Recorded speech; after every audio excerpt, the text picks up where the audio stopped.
I am Cassidy, 33 years old, standing in the middle of my climate-controlled hydroponic greenhouse breathing in the scent of damp earth and growing things. My hands were covered in soil inspecting the root system of a rare heirloom tomato plant when my phone vibrated in my pocket. The caller ID flashed Sylvia, my mother. We hadn't spoken in nearly 8 months, not since she pointedly failed to invite me to her annual country club gala, claiming she only had room at her table for established professionals, meaning my brother Bradley and his latest string of failed business partners. I wiped my hands on my apron, a familiar tightening in my chest, and answered. The words she spoke didn't just cross a line, they attempted to obliterate the life I had built from the ground up over the last 3 years. She called to tell me that my father Thomas, who passed away 4 years ago, had made a grave error in his will, an error she was now correcting. She claimed she possessed a newly discovered signed document transferring the deed of the upstate New York land he had left me directly to my brother Bradley. I had exactly 48 hours to vacate the premises before Bradley arrived to take over what was rightfully his. You have been playing in the dirt for 3 years, Cassidy. Sylvia said, her voice dripping with the familiar icy condescension that had been the soundtrack of my childhood. It is time for a real businessman to take over.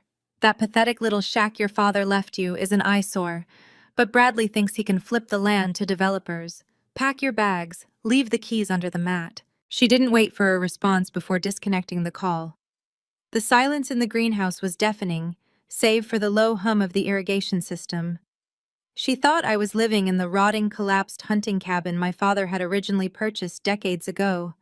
She thought I was still the scapegoat, the failure, the daughter who had dropped out of college and disappeared into the woods. She had absolutely no idea what I had been doing for the past 3 years. I didn't cry. I didn't panic. The timid girl who used to desperately seek her approval was long gone. Instead, I pulled up a map application on my phone, dropped a pin on my exact location, and texted the GPS coordinates to Bradley's number. The message was simple: come and get it. My father's will had been a shock to everyone. When he died, he left the bulk of his estate, including the luxury penthouse in Manhattan, and the family investment portfolios to Sylvia, under the stipulation that she manage Bradley's trust.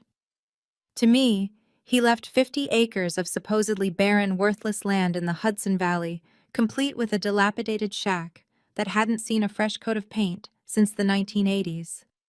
Sylvia and Bradley had laughed at the reading of the will.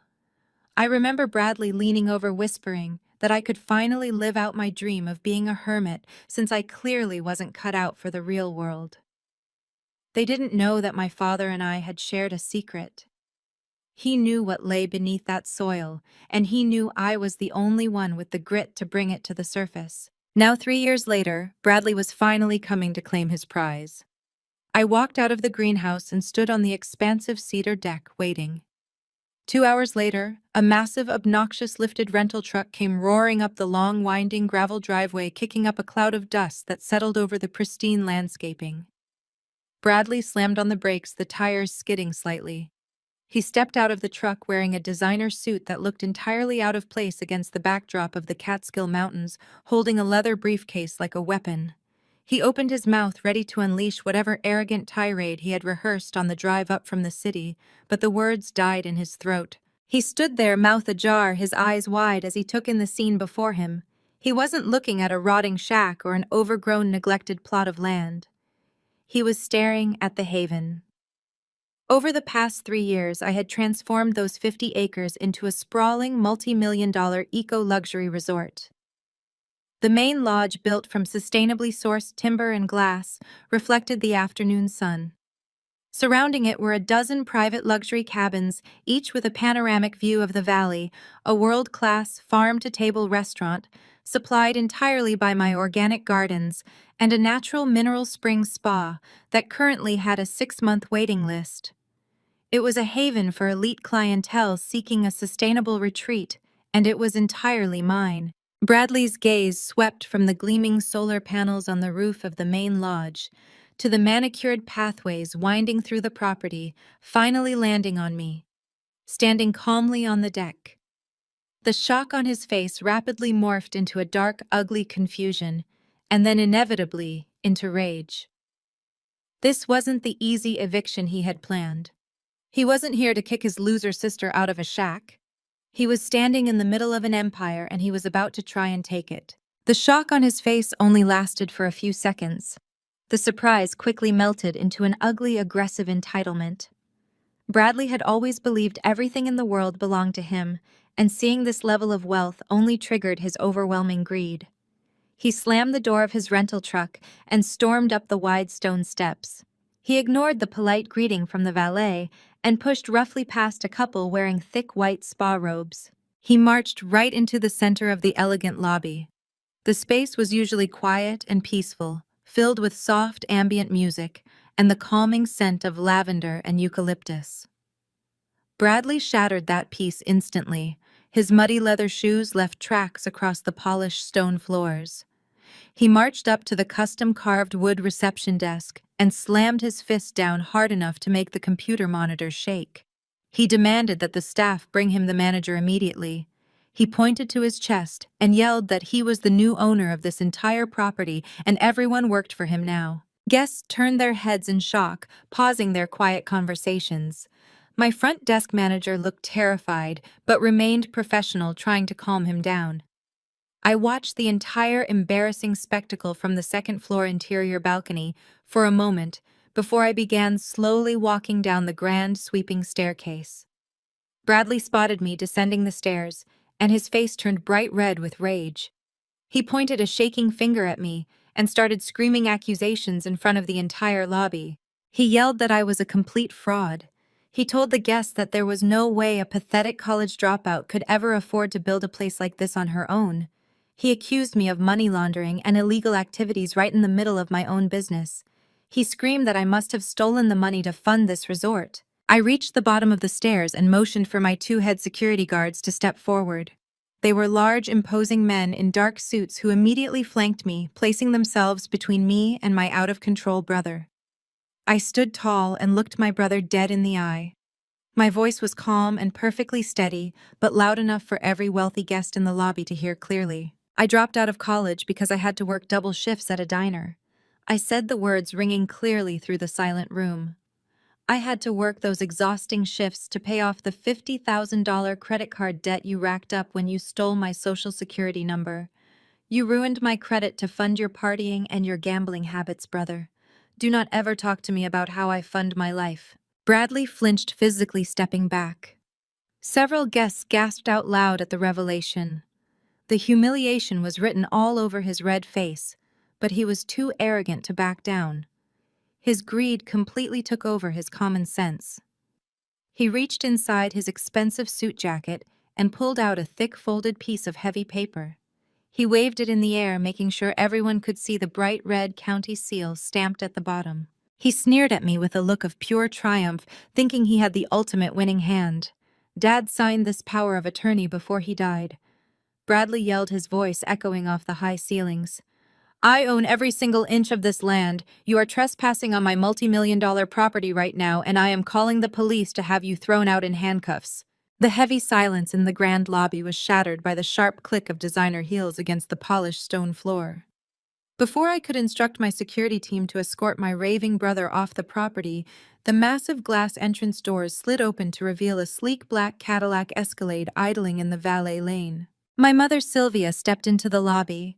She wore a pristine white cashmere coat and oversized sunglasses, looking every bit the entitled matriarch she desperately wanted the world to believe she was. She paused just inside the doorway, lowering her sunglasses to take in the vaulted timber ceilings, the custom art installations, and the affluent guests whispering in the lounge areas. Her eyes widened for a fraction of a second, registering the undeniable wealth of the haven, before her expression hardened into a mask of smug satisfaction. Walking a few paces behind her was Kendra, Bradley's wife. I had only met Kendra a handful of times, but I respected her. She was a brilliant 32-year-old African-American woman who had worked her way up to become a senior corporate auditor at a top accounting firm in Manhattan. Unlike Sylvia and Bradley, who operated purely on delusion and entitlement, Kendra lived in the world of facts, ledgers, and hard evidence. Right now, her sharp eyes were darting rapidly across the lobby, taking in the commercial-grade infrastructure, the high-end security system, and the sheer scale of the operation. She looked deeply unsettled. Sylvia completely ignored the tense standoff between Bradley, myself, and my security guards. Instead, she marched straight up to my front desk manager. She snapped her manicured fingers twice in the young woman's face. "Have the valet unload the Escalade immediately," Sylvia commanded, her voice carrying easily across the cavernous room. "Bring my luggage to the VIP suite, the one with the best view of the valley, and have a bottle of chilled vintage champagne waiting for me. I have had a tremendously exhausting drive." My manager froze, her eyes darting toward me for instruction. I gave a barely perceptible nod, signaling her to play along. I wanted them to feel entirely comfortable in the trap they were building for themselves. Kendra walked up beside her husband. She gripped Bradley's arm, her voice low but urgent enough that I could hear every word. "Bradley, what is going on here? You told me your father left you an abandoned hunting shack with a massive tax lien. You said we were driving up here to evaluate an empty plot of dirt for a quick cash sale. This is a fully operational luxury resort. It takes years of commercial zoning, environmental impact studies, and tens of millions in capital to build a hospitality enterprise of this scale. What legal document are you actually waving around?" Bradley yanked his arm out of his wife's grasp. His face flushed a dark, angry red as he immediately pivoted to aggressive defense. "Do not question me in front of these people, Kendra." He leaned in, pointing an accusing finger at me while speaking to his wife. "My psychotic sister is a master manipulator. She knew our father was losing his mind in his final years. She isolated him, drained his secret offshore accounts, and used his money to build this place right under our noses. She laundered his life savings to steal my inheritance." Kendra recoiled, her professional instincts screaming that his story made absolutely zero financial sense. "You cannot launder millions of dollars into a registered commercial property without leaving a massive paper trail." "Bradley," she fired back, her tone shifting from a concerned wife to a skeptical auditor. "If she used your father's money, the estate lawyers would have flagged the missing capital during probate. Nothing you are saying aligns with basic corporate finance." Bradley stepped aggressively into Kendra's personal space, using his physical size to intimidate her into silence. I said, "Drop it. I hold the power of attorney. I have the signed deed from the county clerk. I am the sole owner of this entire valley.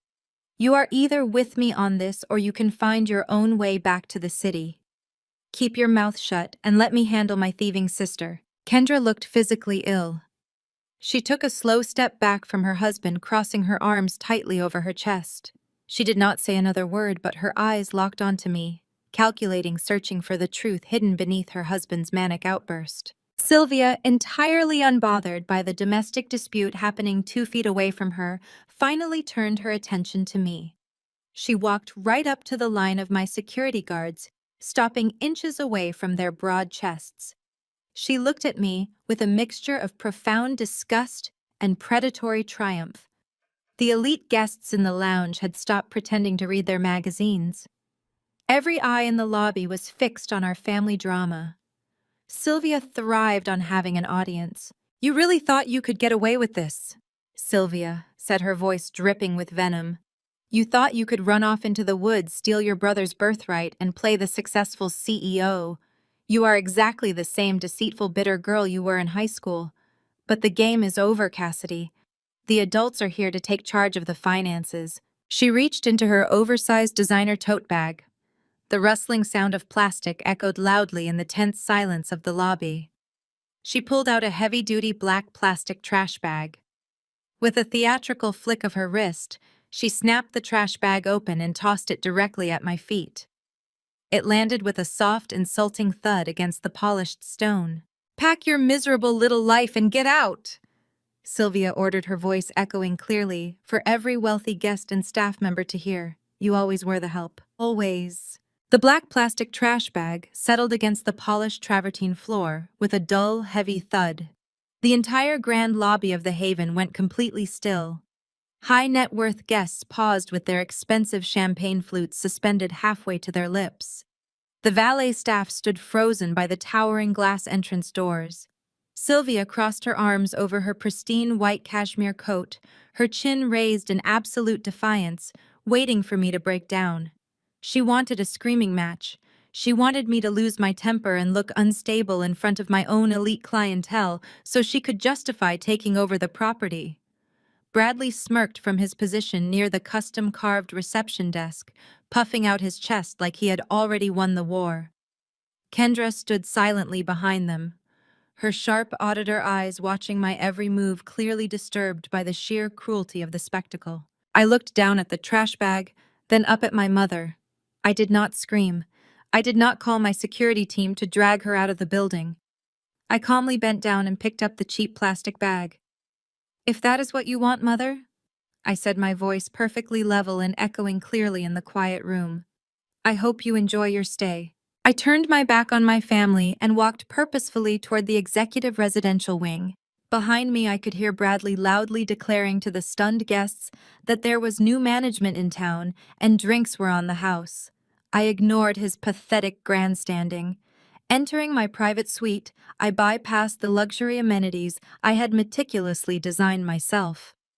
I opened the trash bag and tossed in a few changes of practical work clothes, my heavy boots, and my encrypted backup hard drives. I grabbed a small leather duffel for my toiletries and my laptop. That was all I needed to run my empire. My general manager, Marcus, intercepted me in the hallway as I emerged from the suite. His face was pale with panic. He asked if he should dial the local police and have my family arrested for trespassing and creating a public disturbance. I shook my head, handing him my master override keycard. "No, Marcus," I told him. "You are not going to stop them. You are going to treat them like absolute royalty." I left the main lodge through a discreet service exit, avoiding the continuing circus in the front lobby. The late afternoon sun was casting long, deep shadows over the manicured lawns as I walked down a narrow gravel utility path. At the very edge of the property, hidden completely behind a dense, impenetrable line of towering pine trees, sat a small wooden maintenance cabin. It was originally built for groundskeepers decades ago. It was dusty, sparse, and furnished with only a simple cot, a battered wooden table, and a small space heater. I unlocked the heavy door, stepped inside the dim room, and tossed the trash bag onto the cot.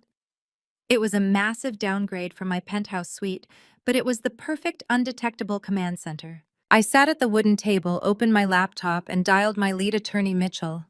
He answered on the first ring. When I told him Bradley had shown up with a notarized power of attorney from my deceased father and claimed immediate ownership of the resort land, Mitchell nearly exploded over the phone. He demanded to immediately file an emergency court injunction to halt them from entering the premises or touching the business accounts. He reminded me that the ancient deed they held was utterly useless, given the complex corporate structure I had built over the last 3 years. I told Mitchell to stand down and file absolutely nothing. I explained that kicking them out now would only result in a messy, drawn-out family dispute in the local courts. I wanted them to feel invincible. I wanted them to take absolute unchecked control of the resort, because the moment they did, they assumed total legal and financial liability for their actions. Mitchell went completely silent on the other end of the line, realizing exactly the kind of trap I was orchestrating. He finally let out a low chuckle, agreeing to hold off on all legal filings until I gave the signal to strike. Next, I called Marcus back to establish the ground rules. I gave him strict, unbreakable orders regarding my mother and brother. I told Marcus to give them unlimited access to the resort amenities. If Sylvia wanted to invite her elite country club friends, comp their rooms, and demand exclusive use of the spa, he was to let her do it. If Bradley wanted to order the most expensive vintage wines from the reserve cellar for his buddies, Marcus was to pop the corks immediately. But I instructed my manager, "You must document every single transaction. Create a shadow ledger in the accounting system. Every comped meal, every stolen bottle of wine, every hour of staff time they waste on personal demands. Put it all on their tab." I wanted a legally binding receipt of their parasitic invasion. Night fell over the Hudson Valley, wrapping the maintenance cabin in total darkness. I did not turn on the lights. I sat by the small, smudged window, staring out at the perimeter of the resort. A few hours later, the quiet night was violently interrupted by the roar of a heavy-duty diesel engine. Headlights swept across the dark tree line.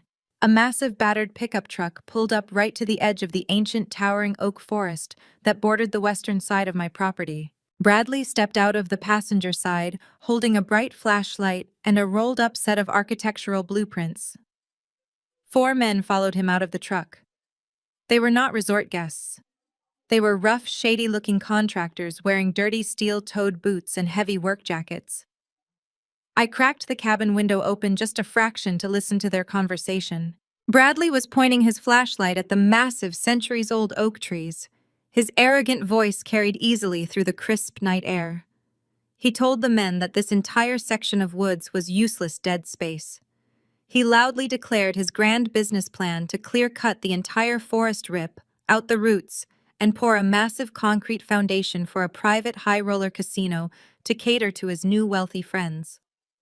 The lead contractor crossed his arms and asked when he wanted to start the demolition. Bradley laughed, a harsh, greedy sound that echoed in the dark.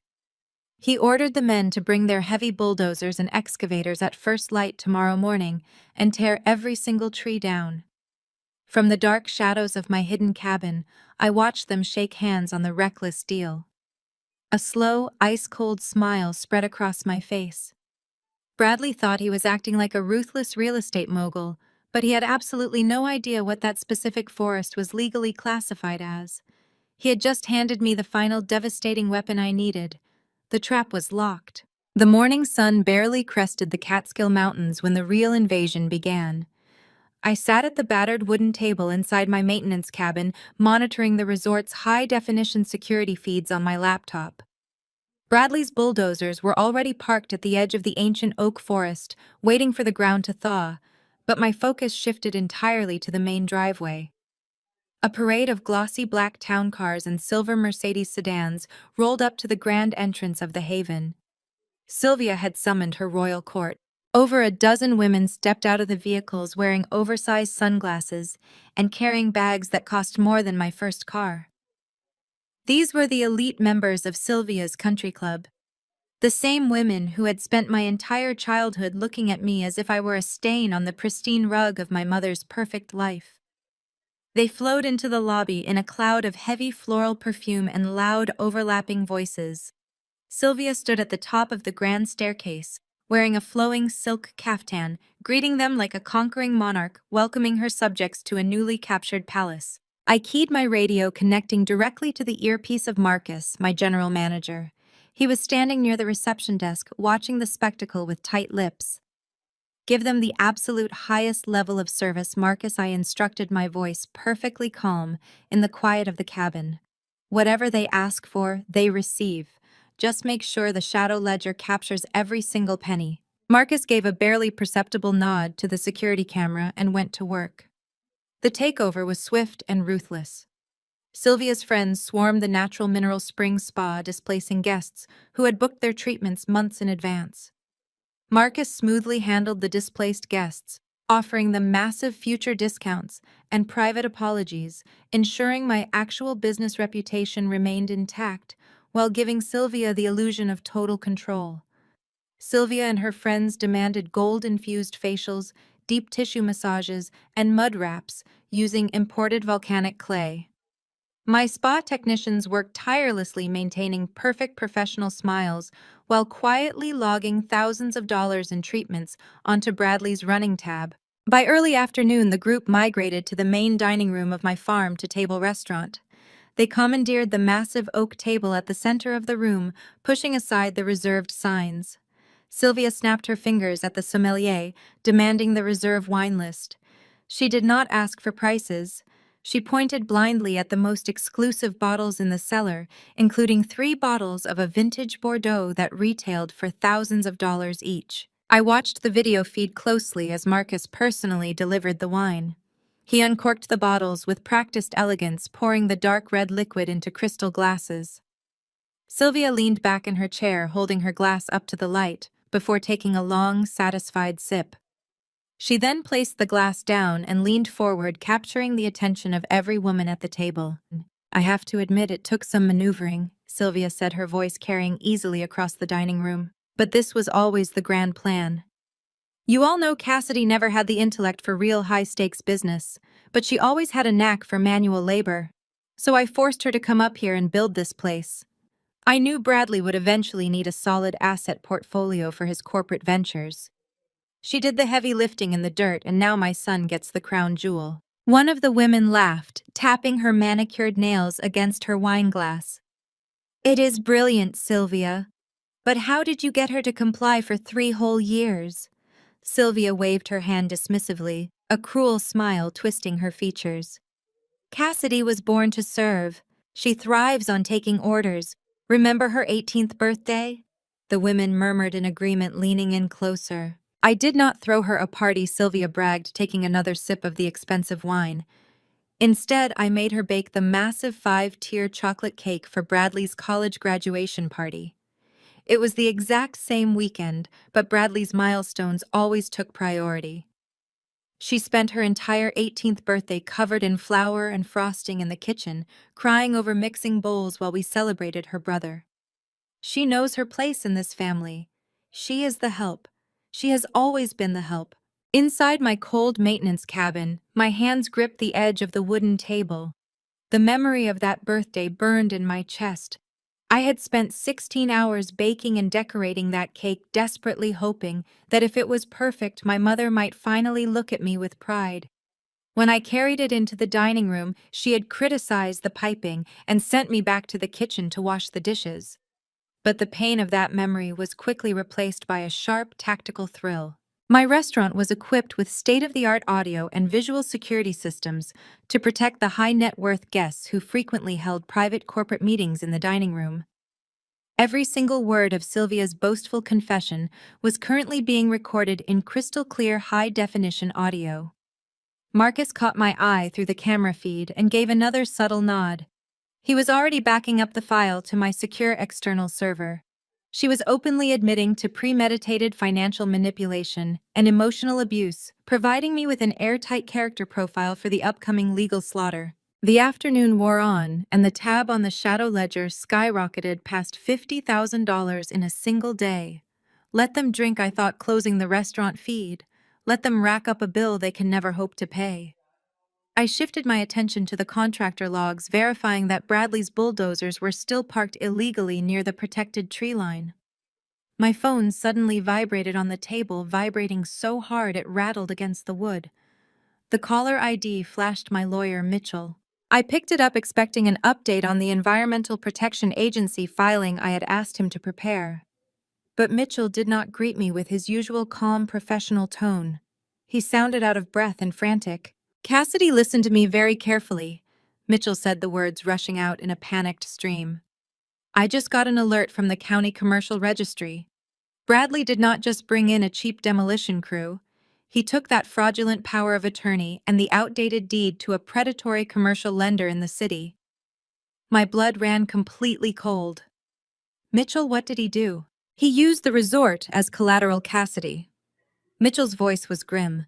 The lender did not do a proper title search because Bradley promised them a massive percentage of the casino profits. They fast-tracked the approval. Bradley just took out a $5 million hard money commercial loan against the property, and the cash hit his account 10 minutes ago. I stared blankly at the wall of the maintenance cabin. A hard money loan meant astronomical interest rates and immediate brutal consequences for default. Bradley had not just stolen my resort on paper. He had just mortgaged my entire empire to ruthless creditors, and now $5 million of dangerous money was hanging directly over my head. The $5 million hard money loan changed everything. Bradley was not just acting out of pure greed, he was acting out of desperate survival. From my vantage point in the dark maintenance cabin, I watched the resort security cameras track his movements. He was practically vibrating with manic energy, throwing crisp $100 bills at the bartenders and ordering rounds of top-shelf whiskey for the shady contractors he had hired. He looked exactly like a man who had just outrun a bullet, but someone else was watching him closely. Kendra sat at a quiet corner table in the lounge, sipping sparkling water. Her sharp auditor eyes tracked every single movement her husband made. She watched him throw down a platinum credit card that she knew had been completely maxed out for months. She listened to him brag loudly to Sylvia's country club friends about his visionary casino development plan. The math in her head was simply not adding up. Bradley was spending money like water, but just 3 days ago he had screamed at her for buying premium organic formula for their toddler. Her professional instincts overrode her marital loyalty. She knew a financial cover-up when she saw one. When Bradley ordered his 4th double whiskey and started loudly recounting his high school glory days to a bored contractor, Kendra made her move. She stood up, smoothed her designer skirt, and slipped away from the loud, crowded bar. She walked swiftly through the grand lobby and took the private elevator up to the VIP residential suite Sylvia had commandeered. Kendra entered the lavish suite and locked the heavy oak door behind her. The room was littered with shopping bags and half-empty champagne flutes left behind by my mother. Kendra ignored the mess and went straight for the mahogany desk in the corner. Bradley had carelessly left his laptop sitting open on the leather blotter. The screen had gone to sleep. She tapped the spacebar. A password prompt appeared. Bradley was an arrogant man who believed he was entirely untouchable, so he rarely bothered with complex security protocols. Kendra typed in the name of his favorite luxury car brand, followed by his birth year. The screen unlocked instantly. Kendra did not waste time looking through his emails or personal messages. She was a senior auditor for a reason. She went straight for the root of the truth. She opened his hidden banking folders and downloaded his offshore financial statements. Her eyes darted rapidly across the digital ledgers, tracking the incoming and outgoing capital. What she found made her blood run entirely cold. The image of the wealthy, successful businessman shattered completely into a million pieces. Bradley was entirely broke. He was actually worse than broke. He was drowning in toxic, unmanageable debt. Kendra clicked into the real estate portfolio folder. A glaring red digital notice covered the screen. Their luxury Manhattan penthouse, the home where their toddler currently slept under the care of a nanny, had been legally foreclosed on exactly 6 months ago. Bradley had been hiding the legal notices by routing all the mail to a private post office box. They were officially weeks away from a physical eviction. She dug deeper, pulling up his offshore transactional history. The numbers were horrifying and irrefutable. Bradley had not been losing money on bad business investments or market downturns. He had been funneling hundreds of thousands of dollars into illegal offshore sports betting syndicates. He had completely drained their joint savings accounts, their emergency funds, and their child's college trust. He had leveraged everything they owned to chase impossible bets. And then she saw the newest line item. A $5 million cash injection from a predatory commercial lender secured by the fraudulent deed to the haven. Bradley had zero intention of building a casino. The bulldozers parked outside the forest were just a visual smokescreen to convince the lender he had a viable development plan. He was using my resort as a massive unbacked ATM to pay off dangerous offshore bookies before they broke his legs. The heavy suite door suddenly banged open, hitting the wall with a loud, violent crack. Kendra slammed the laptop shut and spun around. Bradley stood in the doorway, swaying slightly. His face was flushed from the expensive whiskey, and his silk tie was loosened. The charming, confident facade he had been wearing in the bar was gone, entirely replaced by a dark, paranoid rage. "What are you doing snooping on my computer, Kendra?" he demanded. His voice slurred but incredibly threatening. Kendra did not back down. She stood her ground, crossing her arms tightly over her chest. "I am doing my job, Bradley. I am looking at the actual numbers. You are completely bankrupt. You lost our home. You stole our child's college fund to pay for illegal sports bets. And now you have taken out a $5 million predatory loan against a property you stole from your sister." Bradley's eyes darkened. He kicked the door shut behind him and locked the deadbolt. The loud click of the heavy lock echoed in the tense room. He advanced on her, moving with a sudden, terrifying speed that completely ignored the alcohol in his system. He closed the distance between them, backing her up against the heavy mahogany desk. "You are going to keep your mouth shut," he snarled, his face inches from hers. "You are going to smile and play the supportive wife while I fix this mess. I just secured $5 million today. We are back on top. You committed corporate fraud? Bradley Kendra fired back, refusing to show the intense fear rising in her chest. That loan is secured by a fraudulent deed. The moment the lender does a deep audit or Cassidy takes you to court, you are going to federal prison. I will not let you drag me and our child down with you. Bradley grabbed her roughly by the upper arms, his fingers digging painfully into her skin. He leaned in close, his breath reeking of expensive liquor and pure desperation. Listen to me very carefully, he whispered, his tone dripping with absolute malice. If you breathe a single word of this to anyone, I will destroy you. I have $5 million in liquid cash right now. I will hire the most vicious, ruthless divorce attorneys in Manhattan. I will drag your professional name through the mud. I will tell the courts you were fully complicit in the fraud. I will strip you of your auditing license, and I will use my new wealth to take full custody of our child. You will never see him again.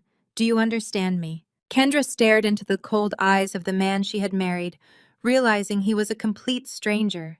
He was a cornered animal willing to sacrifice his own family to save himself. She needed to survive this room, but she also needed immediate ammunition. She slowly lowered her hands, letting them rest against the edge of the desk right next to her open clutch purse. Her fingers expertly brushed against the side of her smartphone resting inside. Without breaking eye contact with her unhinged husband, she subtly pressed the side button, activating the voice memo application she had queued up moments before he entered. Are you threatening to take my child away if I report your federal loan fraud? Bradley? She asked, her voice perfectly clear and steady, projecting directly toward the hidden microphone. I am promising to ruin your entire life if you cross me. He confirmed, his voice recorded in crystal-clear digital audio. You are going to pack your bags right now.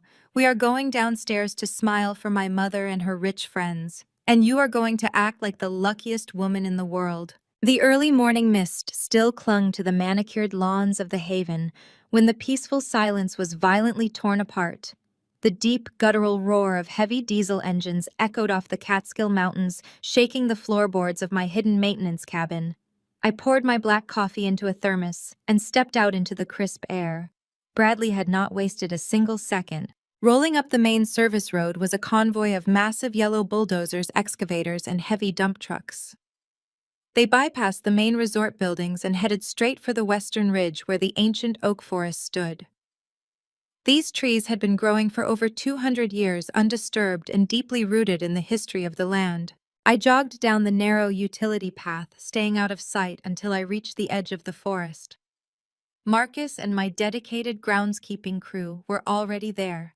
They had sprinted across the dew-covered grass and formed a human barricade in front of the lead bulldozer. Marcus stood tall with his arms crossed, refusing to budge as the massive steel tracks ground to a halt just inches from his boots. The contractor leaned out of the cab, shouting over the engine noise, demanding they move out of the way. Before I could step out of the shadows, the heavy wooden doors of the main lodge slammed open. Sylvia marched across the lawn, practically vibrating with indignation. She was flanked by two of her wealthy friends who treated the scene like a morning theatrical performance.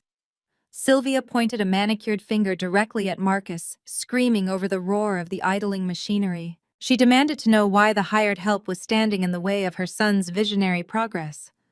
Marcus tried to maintain his professional composure. He raised his voice, explaining that clearing this specific section of the forest violated multiple local ordinances and required specialized permits that the resort did not possess.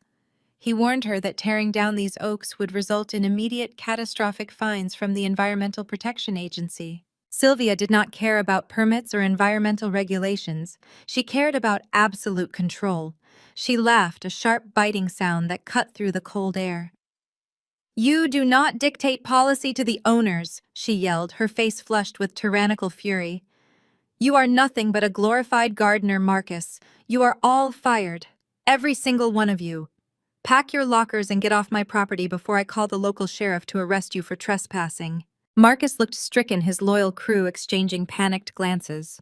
This was their livelihood, but Sylvia was treating them like disposable trash. That was the moment I finally stepped out from the tree line and walked directly into the center of the conflict. I bypassed my mother completely and positioned myself squarely in the pathway of the lead bulldozer. The driver shifted nervously in his seat, killing the engine.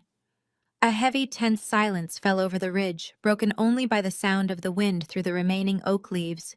Bradley emerged from the cluster of heavy machinery, looking incredibly smug. He had a triumphant swagger in his step, clutching the rolled-up blueprints in one hand and the fraudulent notarized deed in the other. He marched right up to my face, smelling strongly of stale whiskey and expensive cologne. "You are out of your depth, Cassidy," he sneered, waving the useless deed right in my face like a victory flag. "This land is mine.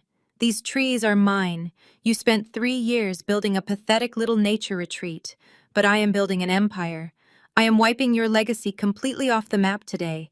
Move out of the way or I will tell the driver to pave the road right over you." Marcus took a step forward, ready to defend me, but I held up my hand, stopping him in his tracks. I looked at Bradley's bloodshot eyes and manic grin. He felt entirely invincible. He thought he was crushing me into the dirt, demonstrating his ultimate superiority in front of our mother. He had no idea he was standing on a landmine that was about to detonate and obliterate his entire life. I did not argue with him. I did not scream or beg or throw a tantrum like Sylvia would have done. I calmly reached into the pocket of my heavy work jacket and pulled out my phone. I raised the camera and methodically snapped high-resolution photos of the lead bulldozer. I captured the license plates, the contractor's company logo painted on the heavy metal door, and the exact position of the machinery on the property line. I then pointed the camera directly at Bradley, snapping a crystal-clear picture of him holding the fraudulent deed while actively commanding the demolition crew. "What are you doing?" Bradley demanded, his smug smile faltering for a fraction of a second. Documenting the moment, I replied, my voice completely devoid of emotion. I lowered my phone and took 2 deliberate steps to the left, clearing the pathway for the massive steel treads. "Go ahead, Bradley," I said, gesturing toward the towering ancient oaks. "Tear it all down. Be the big man." Bradley scoffed, masking his brief hesitation with loud bravado. He turned to the driver and screamed the order to commence demolition. The diesel engine roared back to life, spewing thick black smoke into the pristine morning air. The bulldozer lurched forward, its massive steel blade digging into the earth and slamming violently into the trunk of the first-centuries-old oak. The sound of the destruction was sickening. The wood splintered and shrieked, cracking with a deafening groan that echoed across the valley. The majestic tree tilted slowly and then crashed heavily to the ground, shaking the earth beneath our feet. My mother clapped her hands in delight, while her friends murmured their approval. Marcus looked at me with pure horror, but I just offered him a tiny, reassuring nod. Right as the dust plumed up from the fallen tree, Bradley's phone chimed sharply in his pocket. He pulled it out, and I watched his face transform from arrogant pride to pure, unfiltered relief, masking deep greed. The notification illuminated his screen. The $5 million hard money commercial loan had just cleared the final banking hurdles and deposited directly into his checking account. He did not look at the fallen tree or the blueprints for his supposed casino. Right there in the dirt, standing over the destruction he had just caused, he quickly opened his banking application. His fingers flew across the screen in a desperate, frantic rhythm. He did not allocate a single cent to construction materials permits or architectural designs. Instead, he executed an immediate international wire transfer. He took $3 million of that highly leveraged, highly toxic loan and sent it straight to a shadow banking account in the Cayman Islands. He was paying off the violent offshore bookies who held his life in their hands, as Kendra had discovered the night before. He was using the destruction of my land to save his own skin, but he had just cemented the most severe federal crime of his life. The trap was now fully armed and heavily loaded. The $3 million international wire transfer vanished into the offshore ether, cementing Bradley's federal crimes and setting my trap in stone. He had used a fraudulent deed to secure a commercial loan and immediately diverted those funds across international borders to pay off illegal gambling syndicates. It was a textbook case of wire fraud, bank fraud, and grand larceny. For 2 weeks, I sat in the shadows of my maintenance cabin watching them hang themselves with their own arrogance. Sylvia and Bradley did not care about the sudden mysterious county injunction Mitchell had quietly filed to temporarily halt their illegal deforestation.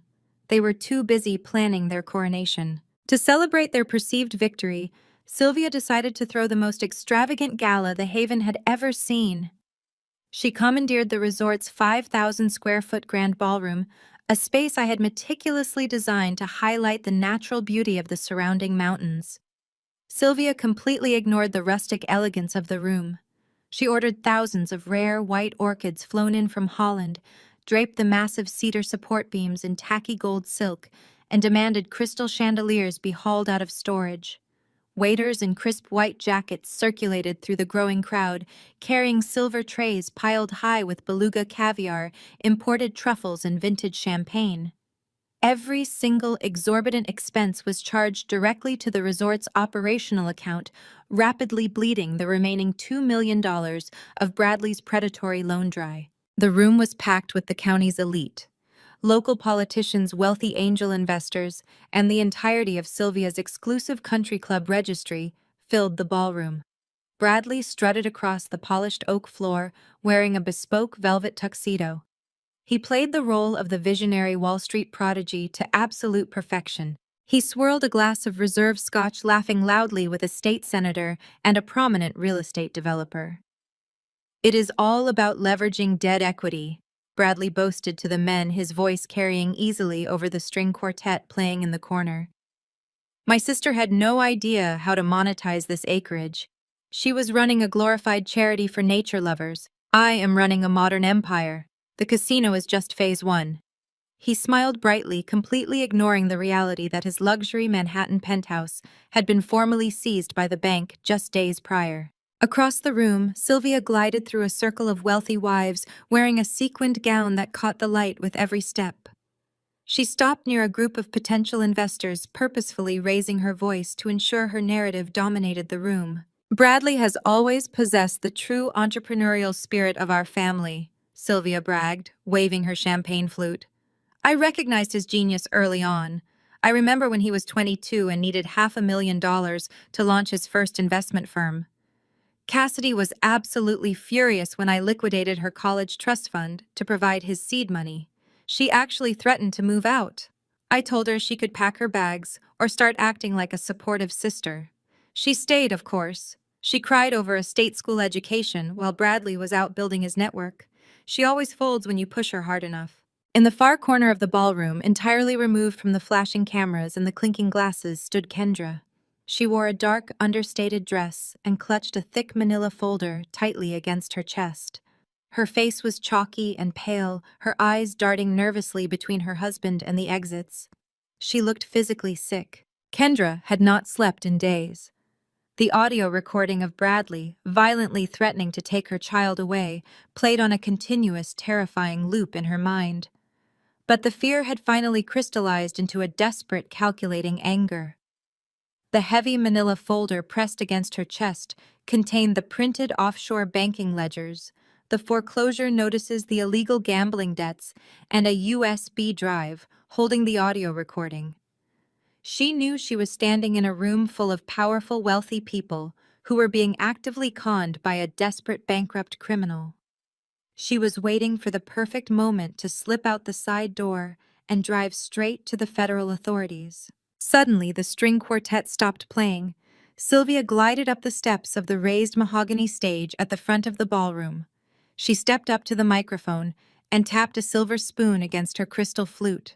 The sharp ringing sound commanded the immediate attention of the entire room. The low murmur of conversation faded into silence.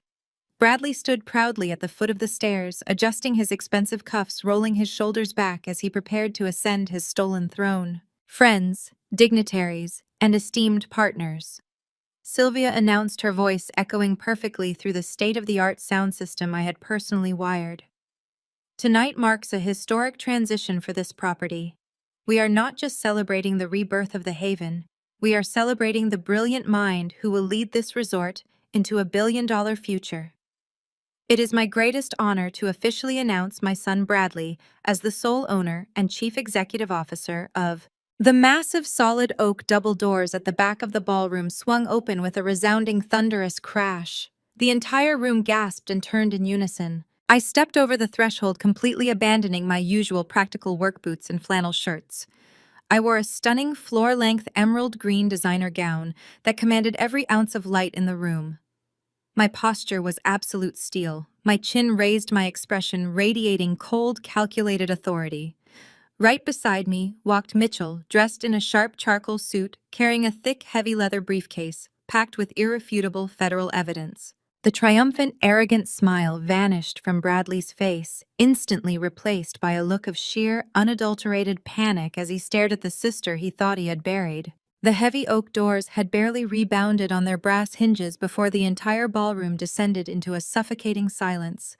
The string quartet halted mid-note. The clinking of crystal champagne flutes ceased completely. Sylvia stood frozen on the raised mahogany stage. The vintage bubbles in her glass trembled and spilled onto her expensive sequined gown. She stared at me like I was a ghost crashing her meticulously planned resurrection.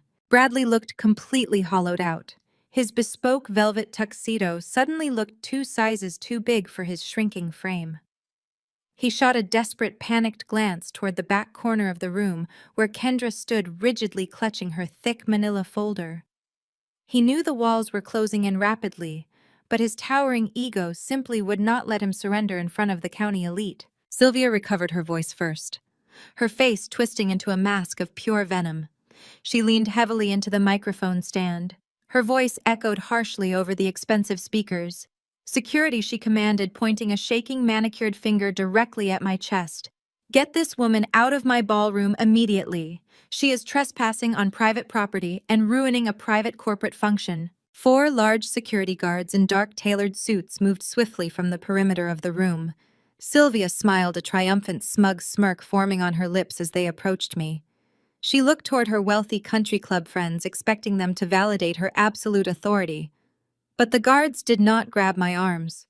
They did not reach for Mitchell or attempt to block our path. Instead, they walked right past Sylvia's elite guests, bypassed the state senator, and formed a solid, unmoving wall directly behind me. Marcus stepped out from the shadows near the catering doors and gave the lead guard a single curt nod. The guards crossed their arms simultaneously, a synchronized display of absolute loyalty to their true employer. The collective gasp from the wealthy investors and local politicians was highly audible. The elite crowd began murmuring, exchanging bewildered and nervous looks. They were witnessing a hostile takeover in real time, and they suddenly realized Sylvia was not the one holding the reins. The illusion of her power was shattering into a million pieces right in front of her most important audience. I did not break eye contact with my mother as I walked down the center aisle of the ballroom. My emerald green gown swept silently across the polished oak floor. The crowd parted for me and Mitchell like the Red Sea. I felt the heat of 100 stares, the heavy scent of imported white orchids, and the distinct sharp smell of my family's rising panic. My focus was entirely on the stage. I ascended the mahogany steps with measured, deliberate pacing. Sylvia tried to stand her ground, puffing out her chest to block my path to the podium. "You have absolutely no right to be here," she hissed, her voice dropping to a frantic, desperate whisper meant only for my ears. "Bradley owns this entire resort. You are humiliating yourself in front of my investors, Cassidy. Leave before I call the local police and have you dragged out in handcuffs." I did not argue with her.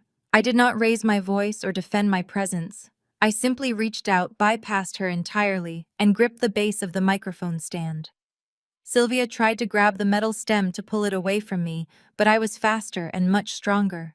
I firmly unplugged the heavy audio cable from the base of her microphone, killing her feed instantly. The loud popping sound of the disconnected audio made several investors in the front row flinch. Sylvia gasped, stepping back in shock as her main weapon was neutralized.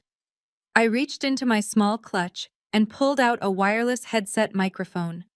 It was a device seamlessly linked to the master soundboard Marcus was currently controlling in the back utility room. I slipped it over my ear and tapped the receiver twice. My voice boomed through the 5,000-square-foot ballroom, crystal clear and dripping with absolute unshakable authority. "Good evening, everyone," I said, offering a calm, professional smile to the sea of bewildered faces. I apologize for interrupting the festivities. I know my mother and my brother have spent the last few days selling you a very compelling narrative about the future of this property. They have promised you a sprawling high roller casino, a $1 billion development, and a new era of visionary management. I turned to look directly at Bradley. He was sweating profusely, wiping his forehead with a cocktail napkin, his eyes darting frantically toward the exit.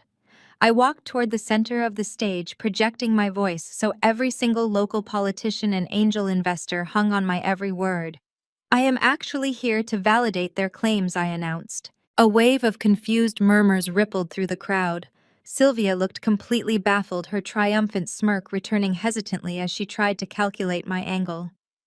Mitchell stood silently to my left, his face a mask of legal detachment. I am here to publicly confirm that my mother is right. I continued, projecting my voice to the very back of the room. My father did indeed sign that notarized power of attorney years ago. The ancient deed Bradley holds is a legitimate binding legal document. The old wooden maintenance shack and the patch of dirt directly beneath it completely and legally belong to Bradley. Bradley let out a loud, barking laugh. He threw his arms up in the air, turning to the prominent real estate developer next to him with a look of overwhelming relief. "See," he shouted, pointing up at me. "I told you she was bluffing. She finally admits it. The whole property is mine." I did not smile. I did not blink. I signaled to Mitchell with a slight movement of my hand. My lead attorney stepped forward, setting his heavy leather briefcase down on the polished lid of the grand piano sitting on the edge of the stage. The brass latches snapped open with a loud, echoing click. Mitchell reached inside and retrieved a massive rolled-up county zoning map printed on heavy architectural stock. He handed the thick cylinder to me. I grabbed the edges of the heavy paper and unrolled it violently, slamming it flat against the closed lid of the grand piano. The sharp slap of the paper cut through Bradley's arrogant laughter like a physical strike. Bradley's smile vanished instantly. I tapped a tiny red circled area on the massive blueprint, staring dead into his terrified eyes. "Yes, Bradley, you own the dirt under the maintenance cabin," I said, my voice dropping to a low, dangerous pitch that echoed through the entire ballroom. "But you forgot to read the coordinates." Mitchell smoothly reached into his heavy leather briefcase and extracted a second document, placing it directly beside the county zoning map on the gleaming lid of the grand piano. It was a heavily stamped certified topographical land survey. I dragged my index finger across the heavy paper, tracing a tiny, almost microscopic square, stranded right in the middle of a massive green expanse. "The deed you manipulated our father into signing was incredibly specific," I explained, my voice echoing clearly through the headset microphone, so every single investor in the room could hear the absolute finality of my words. It transferred the exact parcel described in the original 1920s property lines. Lot 4B. You and Sylvia were so blinded by greed, so desperate to steal my life's work, that neither of you bothered to hire a legitimate surveyor. Bradley stared at the map, his bloodshot eyes darting back and forth across the complex architectural lines. His mouth opened and closed, but no sound came out. He looked like a fish suffocating on dry land. Lot 4B is exactly 500 square feet. I continued, letting the sheer absurdity of his situation sink into the quiet ballroom. It is the exact footprint of the old rotting maintenance shack. That is your grand empire, Bradley, a literal patch of dirt. Sylvia shoved her way past the silent security guards, her sequined gown catching on the edge of a chair and tearing slightly. "That is a lie," she shrieked, her perfectly maintained aristocratic facade crumbling into desperate, frantic panic. "We hold the master deed. The entire property belongs to the family trust. We own the resort, the road, the forest, everything." Mitchell adjusted his glasses and offered my mother a smile completely devoid of warmth. "Actually, Sylvia, you own absolutely nothing," he stated, his crisp professional tone cutting through her hysteria. 3 years ago, when the county quietly placed the surrounding 50 acres up for public auction due to decades of unpaid property taxes by the original developer, my client purchased it in full. I took a deliberate step closer to the edge of the stage, looking down at my mother's horrified face. "I bought the private access road. I bought the mineral spring. I bought the entire Western Ridge where every single resort building now stands. I bought the ancient oak forest you tried to bulldoze this morning. But I did not buy it under my name. I purchased the entire 50 acres through a blind holding company registered in Delaware. Mitchell pulled a thick stack of stapled papers from his briefcase and tossed them onto the piano. Articles of organization, he announced to the room, proving Cassidy is the sole managing member and absolute owner of the surrounding 50 acres. A low, collective gasp rippled through the ballroom. The wealthy investors, local politicians, and country club socialites began whispering furiously among themselves. The prominent real estate developer who had been laughing with Bradley just moments before physically stepped back in disgust. They were not looking at Bradley like a Wall Street prodigy anymore. They were looking at him like a pathetic, incompetent fraud. "You are completely landlocked, Bradley," I said, driving the final nail into his coffin. "Your precious 500 square feet sits dead in the center of my multi-million-dollar private estate. You do not possess an easement. You have absolutely no legal access to a public road. You cannot lay a single water pipe. You cannot run a single electrical wire. You cannot even step 1 foot off your little patch of dirt without legally trespassing on my land." Bradley's face drained of all color, transforming into a sickly, chalky white. The smug arrogance that had defined his entire existence vanished, replaced by sheer, unadulterated terror. He looked down at the rolled-up blueprints he still clutched in his hand, the plans for his imaginary luxury casino, and let them drop to the floor.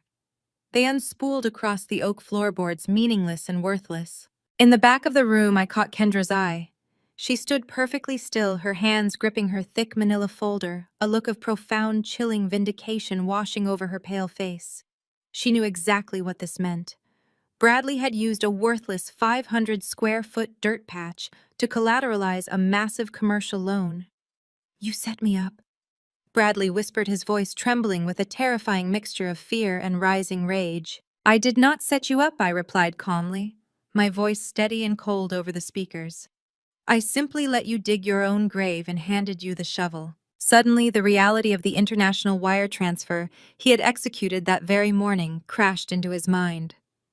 He had sent $3 million of newly borrowed money to an offshore gambling syndicate, money secured by an asset he did not actually own. He had lied on federal banking documents. He had committed textbook wire fraud and grand larceny in a single keystroke.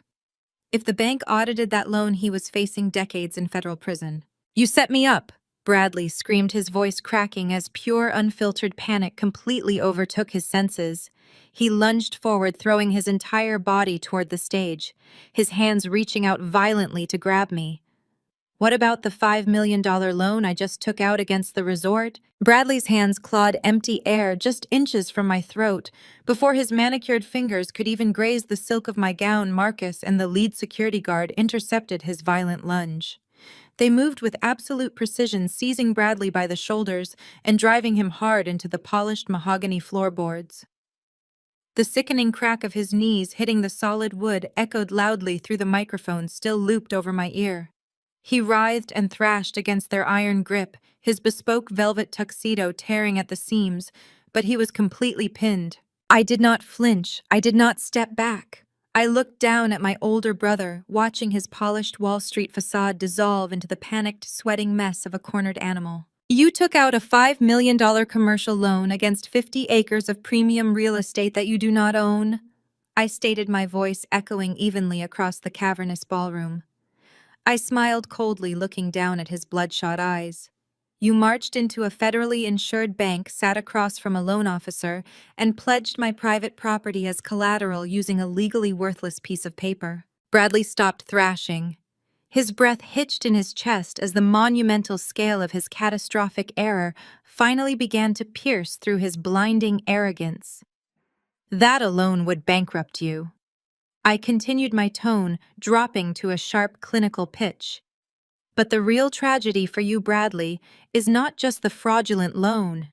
It is what you decided to do with that money exactly 60 seconds after the funds cleared your checking account this morning." From the back corner of the silent ballroom, Kendra finally stepped out of the shadows. She walked purposefully down the center aisle, passing the horrified politicians and whispering investors. She did not look like a terrified, battered wife anymore. She walked with the fierce, unyielding posture of a woman who had just reclaimed her life. She ascended the wooden stairs of the stage and stopped right beside me. She opened the heavy manila folder she had been clutching all night. She pulled out a thick stack of printed banking ledgers and dropped them directly in front of Bradley's face. I gave them the routing numbers, Bradley Kendra said, her voice completely devoid of the fear that had chained her to him for years. I gave Cassidy the account logs. I gave her the offshore ledger. I gave her the audio recordings of you threatening to take my son away. You are done. Bradley stared at the printed ledgers resting on the mahogany floor. His face transformed from chalky white to an ashen, sickly gray. You wired $3 million of freshly borrowed, fraudulently obtained bank funds directly to an offshore shadow account in the Cayman Islands, I announced to the silent, captive audience. You used a loan secured by my land to pay off your violent, illegal gambling debts. I stepped back and gestured to Mitchell. My lead attorney stepped up to the edge of the stage, adjusting his glasses and pulling a neatly typed legal brief from his leather case. When he spoke, his voice possessed the booming, terrifying cadence of a federal prosecutor delivering a closing argument. 18 U.S. Code, Section 1344. Mitchell recited his words, ringing out like hammer strikes. Bank fraud. Whoever knowingly executes a scheme or artifice to defraud a financial institution faces severe federal penalties. By presenting a deed for 500 square feet and intentionally misrepresenting it as a 50-acre commercial parcel to secure a $5 million loan, you have triggered this statute. Mitchell turned the page, his expression entirely ruthless. 18 U.S. Code Section 1343. Mitchell continued. Wire fraud. By utilizing interstate and international electronic communications to transfer $3 million of those fraudulently obtained funds to an illegal offshore gambling syndicate, you have triggered a secondary, equally devastating federal statute. Mitchell lowered the paper and looked directly down at Bradley, who was now trembling violently against the floorboards. You are not looking at a civil dispute over property lines, Bradley Mitchell stated coldly. You are looking at a maximum penalty of 30 years in a federal penitentiary and up to $1 million in fines for the bank fraud alone. Add the wire fraud, the international money laundering, and the grand larceny, and you will spend the rest of your natural breathing life sitting in a concrete federal cell. The silence in the grand ballroom was absolute and suffocating. The elite crowd of wealthy investors, local politicians, and country club socialites began to physically back away from the stage. Nobody wanted to be standing anywhere near a man who had just been publicly unmasked as a massive federal criminal. Sylvia stood frozen near the grand piano, her eyes wide with a mixture of horror and frantic self-preservation. For my entire life, she had shielded Bradley. She had funded his failures, excused his cruelty, and celebrated his empty bravado. But Sylvia was a creature of status, and survival was her only true instinct. As she looked at her golden child pinned to the floor facing decades in federal prison, her maternal loyalty evaporated in a fraction of a second. I had absolutely nothing to do with this, Sylvia screamed, her voice cracking with high-pitched hysteria. She backed away from Bradley, holding her hands up defensively toward the crowd of her wealthy peers. I did not sign any loan documents. This was his project. I am completely innocent. I had no idea he was doing this. Bradley whipped his head around, staring at our mother in pure, shattered disbelief. The woman who had enabled his worst impulses his entire life was instantly throwing him to the wolves to save her own country club reputation. He opened his mouth to scream at her, to drag her down into the mud with him, but the words died in his throat. Through the massive floor-to-ceiling arched windows of the grand ballroom, the darkness of the mountain night was suddenly violently fractured. Flashes of intense rhythmic light swept across the glass. Red and blue strobes painted the white orchids, the gold silk, and the crystal chandeliers in stark, alternating colors. The distant wailing scream of heavy sirens echoed through the valley, growing louder and more deafening by the second. The heavy crunch of gravel and the screech of tires signaled the arrival of multiple vehicles tearing up the main service road. Bradley went entirely limp against the mahogany floorboards, the last remaining ounces of fight completely draining from his body, as the flashing red and blue lights illuminated the terrified tears streaming down his face. The heavy oak doors swung open again, this time violently pushed inward by 4 armed federal agents, flanked by local county sheriffs. The flashing strobes from the driveway cast long chaotic shadows across the tacky gold silk and imported white orchids. Bradley did not even try to run. He stayed pinned to the floor, his body shaking with deep, pathetic sobs as the lead agent hoisted him up by the collar of his ruined velvet tuxedo. The sharp metallic click of handcuffs echoed through the silent ballroom. The agent's voice was loud and completely devoid of sympathy as he recited Bradley's Miranda rights, formally charging him with federal wire fraud, bank fraud, and international money laundering. The elite guests, the very people Sylvia had spent weeks courting and impressing, recoiled in absolute disgust. The prominent real estate developer immediately pulled out his phone and deleted Bradley's contact information right in front of him. Wealthy wives raised their hands to their mouths, whispering furiously, their eyes darting between the disgraced prodigy and his horrified mother. The room treated them like a sudden, highly infectious disease. Sylvia's pristine socialite mask completely shattered. She lunged forward, her expensive sequined gown tearing further as she grabbed the arm of the arresting federal agent. She shrieked hysterically, demanding they unhand her son, screaming that there had been a terrible mistake and that they were arresting the wrong person. The agent warned her once to step back. When she refused, clawing frantically at Bradley's restrained wrists, a local sheriff physically grabbed her shoulders and threatened her with an immediate arrest for obstruction of justice. Sylvia collapsed onto the polished oak floor, weeping uncontrollably, her perfect hair falling in a tangled mess around her face. In less than 5 minutes, her decades of carefully cultivated country club prestige burned to absolute ashes. She was no longer the matriarch of a real estate empire. She was the hysterical mother of a common federal criminal. The sun rose over the Catskill Mountains the next morning, burning away the lingering fog. I sat on the porch of the main lodge, enjoying a cup of black coffee while reviewing the resort's operational transition plan with Marcus. The property was finally entirely mine. The toxic cloud my family had brought to the mountain was lifting, but a cornered animal is always the most dangerous, and Sylvia had absolutely nothing left to lose. Just before noon, Mitchell's dark sedan pulled up the gravel driveway. He stepped out, his expression grim and rigidly professional. He did not bring good news. He placed a fresh stack of thick legal documents on the patio table. Sylvia had gone completely manic. Desperate to save her golden child from spending his pre-trial weeks in a federal holding cell, she had executed a total financial liquidation overnight. She sold her exclusive country club shares at a massive, embarrassing loss. She liquidated her entire retirement portfolio.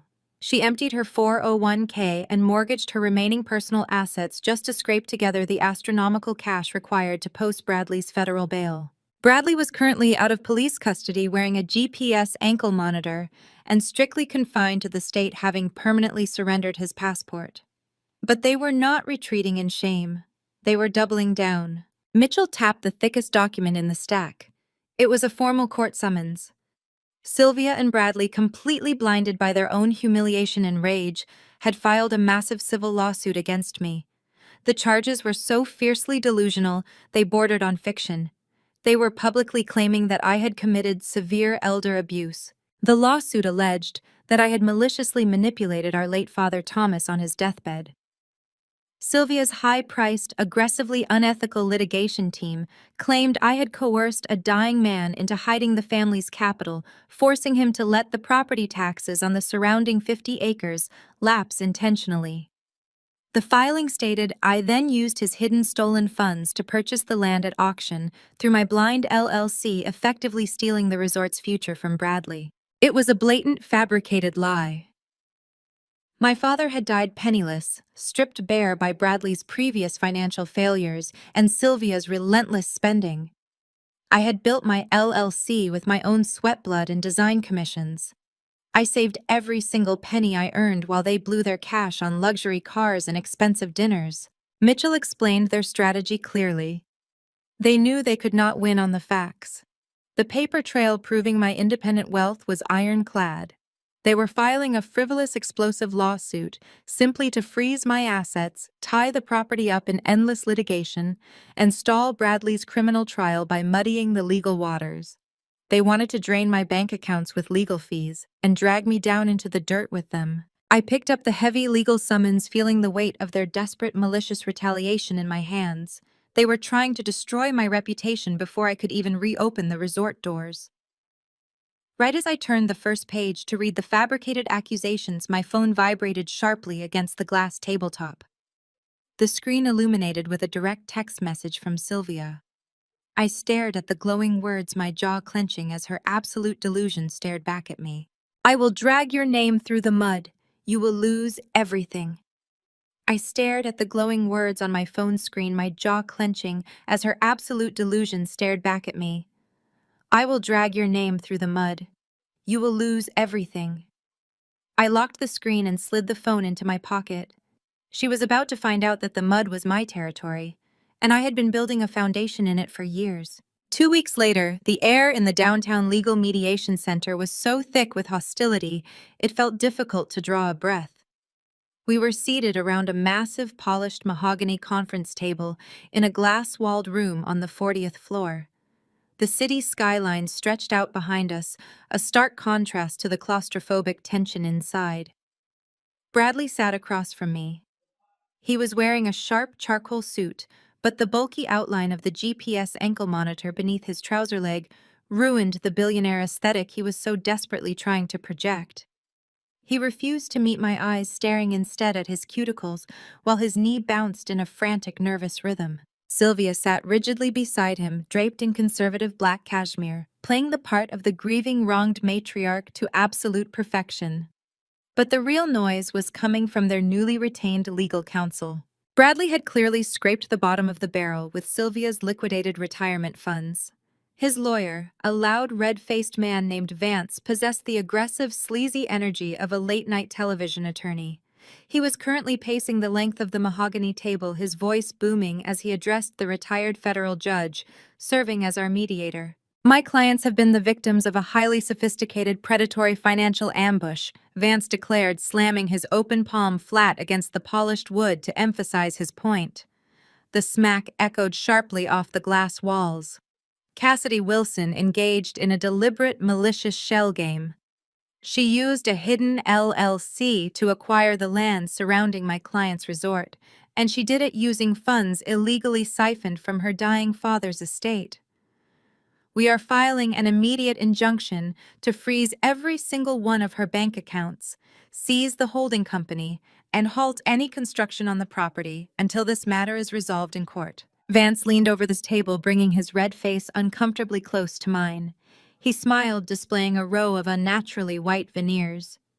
"You are not going to spend another dime of that stolen money, little lady. We are going to lock you up in litigation for the next decade." I did not blink. I simply stared at a small scuff mark on his expensive silk tie. Mitchell, sitting calmly to my right, did not even bother to look up from his legal pad. He just continued writing in smooth, even strokes. Seeing that his intimidation tactics were failing to elicit any reaction, Vance sighed dramatically and returned to his seat, gesturing for Sylvia to take the floor. My mother reached into her designer handbag and produced a pristine white linen handkerchief. What followed was a display of calculated manipulation so masterful it belonged on a cinema screen. Sylvia's shoulders slumped. Her carefully maintained posture collapsed into the tragic silhouette of a broken, grieving widow. When she spoke, her voice trembled with perfectly calibrated, manufactured heartbreak. "I just do not understand how she could do this to her own flesh and blood," Sylvia whispered, dabbing the dry corner of her eye with the linen square. "Thomas and I built this family. We worked our entire lives to secure a legacy for our children. When my husband got sick, when the cancer finally took hold of him, we were all so devastated. We were vulnerable." She paused, letting out a jagged, breathy sob. The mediator, an older man with kind eyes, leaned forward sympathetically. Sylvia seized the opening, amplifying her performance. Cassidy swooped in during his final week. Sylvia continued, her voice gaining a desperate, pleading edge. She isolated my husband from me. She isolated him from Bradley. Thomas was heavily medicated, confused and terrified. Cassidy manipulated a dying man. She convinced him to drain the family trust and hide the cash, starving our business, so the county would seize the outer land. Then she used his stolen money to buy it back in secret. She tortured her own father on his deathbed just to steal her brother's inheritance. It is sick. It is evil. Sylvia covered her face with both hands, letting her shoulders heave as she openly wept. Bradley reached over and patted her arm, playing the role of the dutiful, protective son. The entire spectacle was nauseating. It was a complete fabricated inversion of reality. In my father's final days, Sylvia had been entirely absent, too busy securing her status at the country club to sit by a dying man's bedside. Bradley had been overseas, spending the last of the company's liquid cash on luxury cars. I had been the only one there, holding his hand, listening to his regrets, and promising him I would fix the rot they had brought into our family. The mediator looked over at me, his expression hardening slightly. These are incredibly severe allegations, Miss Wilson. Elder abuse, financial coercion of a terminal patient, and fraudulent acquisition of assets. Do you have any response to your mother's testimony? I let the silence stretch out. I let Sylvia's fake sobs echo against the glass. I let Bradley's smug, arrogant smirk slowly return to his face. I allowed them to completely exhaust their ammunition, letting them believe they had successfully painted me into a corner. I turned to Mitchell and gave him a single, barely perceptible nod. Mitchell closed his legal pad. He reached down and popped the brass latches of his heavy leather briefcase.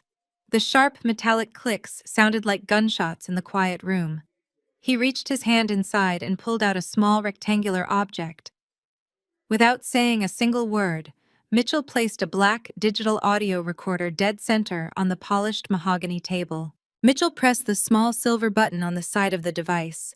A brief hiss of static crackled through the mediation room, cutting through the heavy tension like a knife. Then came a sharp cough, followed by a deep, gravelly voice that made the blood drain entirely from Sylvia's face. "This is Thomas Wilson." The voice was unmistakable. It was my father. He sounded tired, his breath catching slightly, but the absolute clarity and commanding authority in his tone were exactly as I remembered. Today is October 14th. I am sitting in the office of my estate attorney, Mitchell Vance. I am of sound mind, and I am recording this statement as a formal addendum to my last will and testament. Bradley practically fell backward in his leather chair. His mouth hung open in silent, stupid shock. My father's recorded voice continued echoing off the glass walls. My wife Sylvia and my son Bradley believe I am blind to what they are doing. They think the medication has made me stupid. But I see the ledgers. I see the offshore transfers. I have watched them treat this family legacy like a bottomless ATM for the last 5 years. Sylvia's country club debts, Bradley's sports cars, the failed vanity projects. They are bankrupting the resort, and they are doing it right in front of me. Vance, the aggressive, table-pounding lawyer, stopped pacing entirely. He stared at the recorder, his red face suddenly turning a very distinct shade of pale gray. He looked down at his clients, realizing immediately that the entire foundation of his elder abuse lawsuit was completely evaporating. "I know they plan to take everything when I'm gone," my father's voice rasped, pausing to take a heavy, labored breath. "Sylvia has spent the last year cornering me into signing the joint trusts, securing the buildings and the physical resort into her name. She thinks she has won. But my wife was always blinded by shiny things, and she never bothered to read the geological surveys." I did not look at the recorder. I kept my eyes locked on Sylvia. Her fake tears had vanished completely. Her hands gripped the edge of the mahogany table so tightly her manicured knuckles were stark white. "Lot 4B, my father stated, his voice growing stronger, laced with a bitter sort of triumph. "The patch of dirt right under the old maintenance shack. Sylvia begged me to sell it to the county years ago, calling it an eyesore. I refused. And because it was just a rusted shack on 500 square feet of dirt, She did not fight me when I kept it completely out of her joint trust. She thought it was worthless. Bradley was hyperventilating now, his chest heaving under his tailored suit, his eyes darting frantically around the room as if searching for an exit that did not exist. But it is not worthless, my father continued, the metallic audio filling the stunned silence of the room.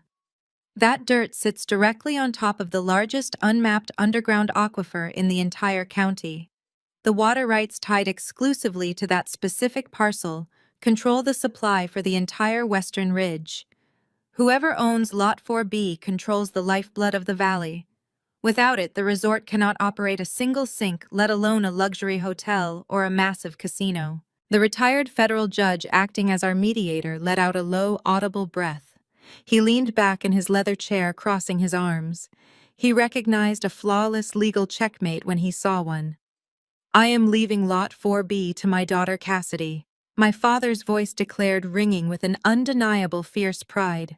I am leaving it to her free and clear, completely outside the reach of the family trust. A heavy silence followed on the recording. I felt a tight knot form in my throat.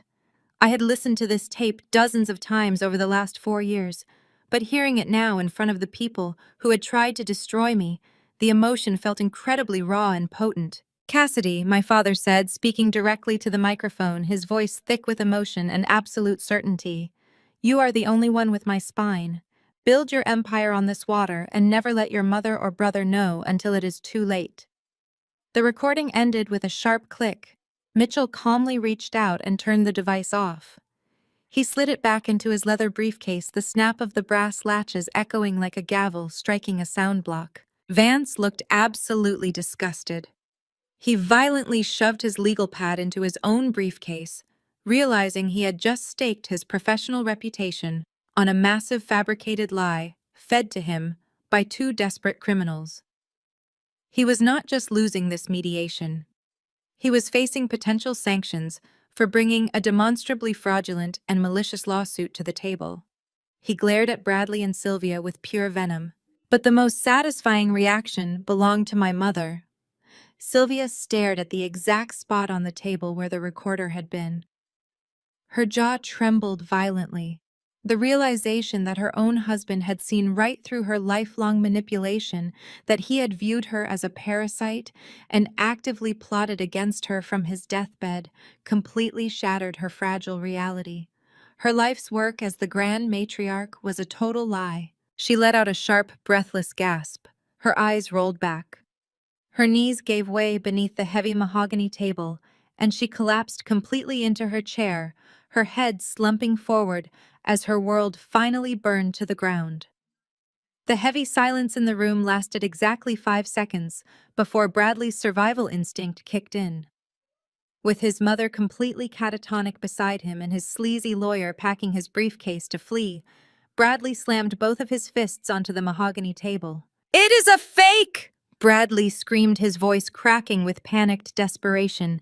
He pointed a trembling finger directly at the black audio recorder. "She paid someone to make that. It is an AI voice clone.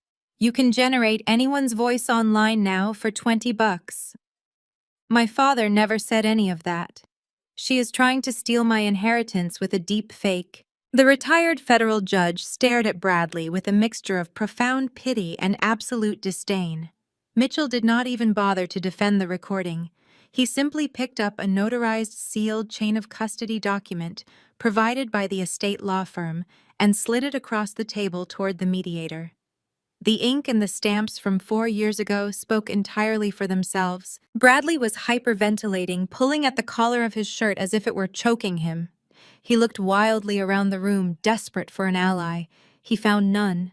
Instead, the sharp, deliberate click of high heels echoed from the back of the room. Kendra had been sitting in the shadows against the far glass wall for the entire mediation. She had arrived separately from Bradley and Sylvia, wearing a sharp, tailored navy suit, her hair pulled back into a severe, no-nonsense clasp. Up until this very second, she had not made a single sound or movement. Bradley turned in his chair, his eyes lighting up with a pathetic glimmer of hope. "Kendra, tell them. Tell them this is a scam. You know my father would never do this to me." Kendra did not answer him. She walked with terrifying measured precision across the polished floor, stopping directly behind Bradley's chair.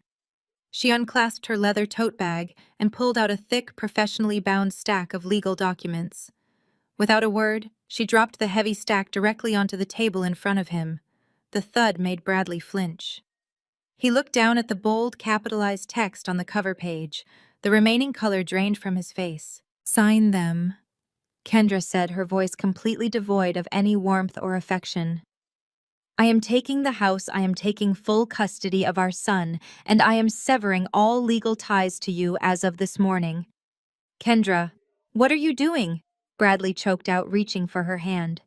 "You cannot do this right now.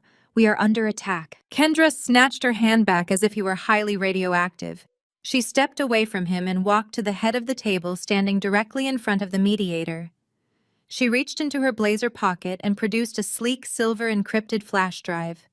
She placed it gently onto the mahogany wood right next to Mitchell's audio recorder. Judge Kendra said, speaking with the crisp, authoritative tone of a seasoned professional. "My husband has always treated me like a decorative accessory. He completely forgot that before I married him, I spent 6 years working as a senior forensic auditor for one of the largest accounting firms in Manhattan." Bradley's jaw dropped. He tried to stand up, but the weight of his ankle monitor and his own shock kept him pinned to the leather chair. "When the federal agents raided our home 2 weeks ago, I did not just sit around crying, like my mother-in-law Kendra continued, gesturing vaguely toward Sylvia's slumped, defeated figure. I opened Bradley's personal servers. I cracked his private drives. I spent the last 14 days tracing every single dime he moved over the last 5 years." Kendra tapped the silver flash drive with her index finger. "Everything the federal prosecutors need is on this drive," she announced, her voice echoing with absolute finality. "Here is the undeniable proof. I have logged and categorized it all." The wire fraud. Clear evidence of Bradley routing corporate construction loans into private holding companies. The identity theft. He forged his dying father's signature to secure 3 massive lines of credit just weeks before Thomas passed away. The offshore gambling ledgers. He funneled over $4 million into illegal overseas sports betting syndicates, masking the transfers as vendor payouts. Vance, the aggressive attorney who had been threatening me just 10 minutes prior, let out a low groan. He zipped his briefcase shut, stood up, and physically walked away from the table, putting as much distance between himself and Bradley as the room would allow. "You set me up!" Bradley shrieked, his voice breaking into a hysterical, high-pitched whine. "You are my wife. You cannot testify against me. Spousal privilege. Spousal privilege does not cover ongoing criminal enterprises that drag my name and my child's future into federal court." Kendra snapped back, shutting him down instantly. "You ruined yourself, Bradley. I am just providing the receipts." Sylvia finally lifted her head. Her immaculate makeup was ruined, mascara tracking down her cheeks in dark, jagged lines. She looked at her daughter-in-law with wide, pleading eyes, extending a trembling, jewel-laden hand across the table. "Kendra, please," Sylvia begged, her voice a pathetic, raspy whisper. "Do not do this. We are family. We can fix this. Do not destroy us." Kendra looked down at the woman who had spent years treating her like an incubator and a social prop. Her expression hardened into pure, unadulterated disgust. "I will not let my son carry the toxic legacy of this family," Kendra stated coldly. She turned her back on Sylvia and Bradley, walking around the large table until she stood directly in front of me. We had never been close. For years we had barely spoken at family events. But as I looked up at her now, I saw a woman who had finally cut the puppet strings and taken absolute control of her own life. Kendra extended her hand. I stood up and shook it firmly. The grip was strong, an unspoken pact between the only 2 people in the room who had actually seen the rot and decided to burn it out. "Good luck with the resort," Cassidy, Kendra said. She turned on her heel, her posture perfect, and walked out of the mediation room. The heavy glass door clicked shut behind her, sealing Bradley and Sylvia inside the inescapable cage of their own destruction. The heavy glass door clicked shut behind Kendra, sealing Bradley and Sylvia inside the inescapable cage of their own destruction. The silence that followed was absolute suffocating and heavy with the weight of complete ruin. The retired federal judge serving as our mediator stared at the silver flash drive, then shifted his gaze to the black audio recorder. He did not need to deliberate.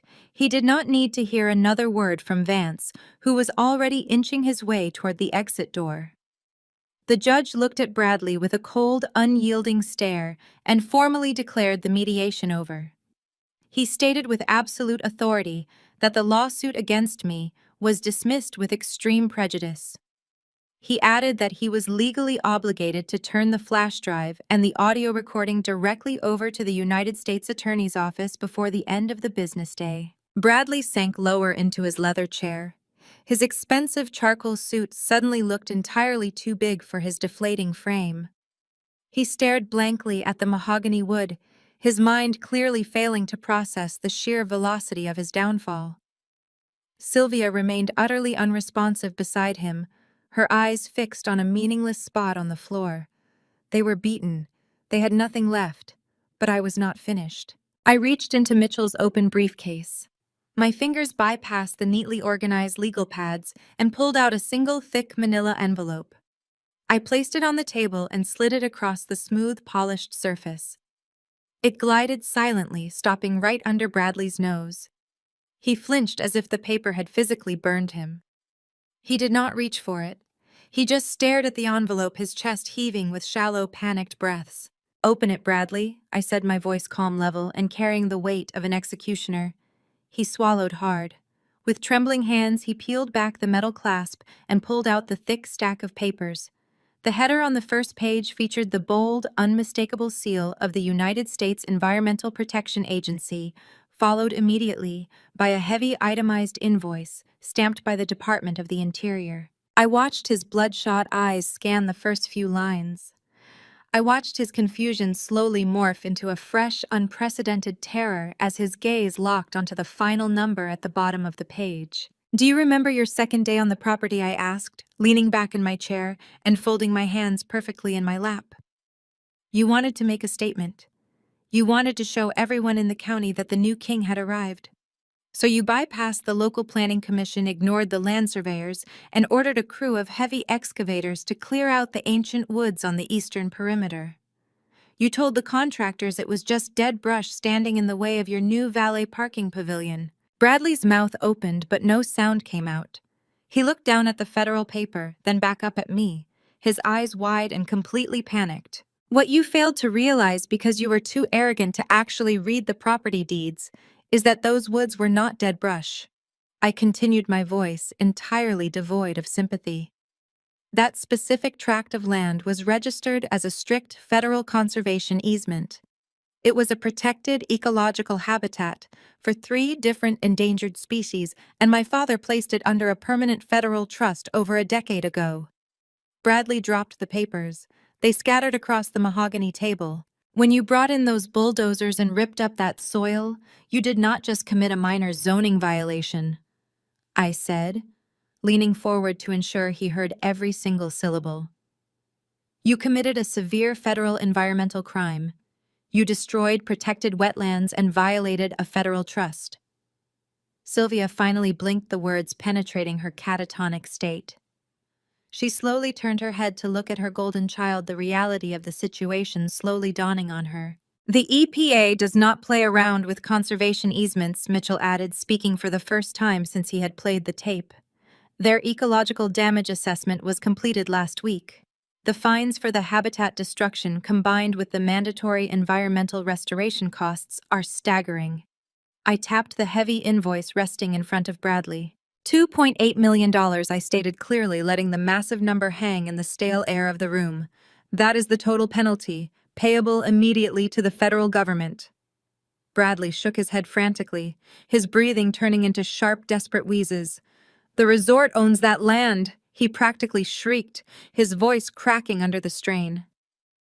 "The holding company is liable. You cannot put this on me. We will just declare the hospitality group bankrupt." I smiled.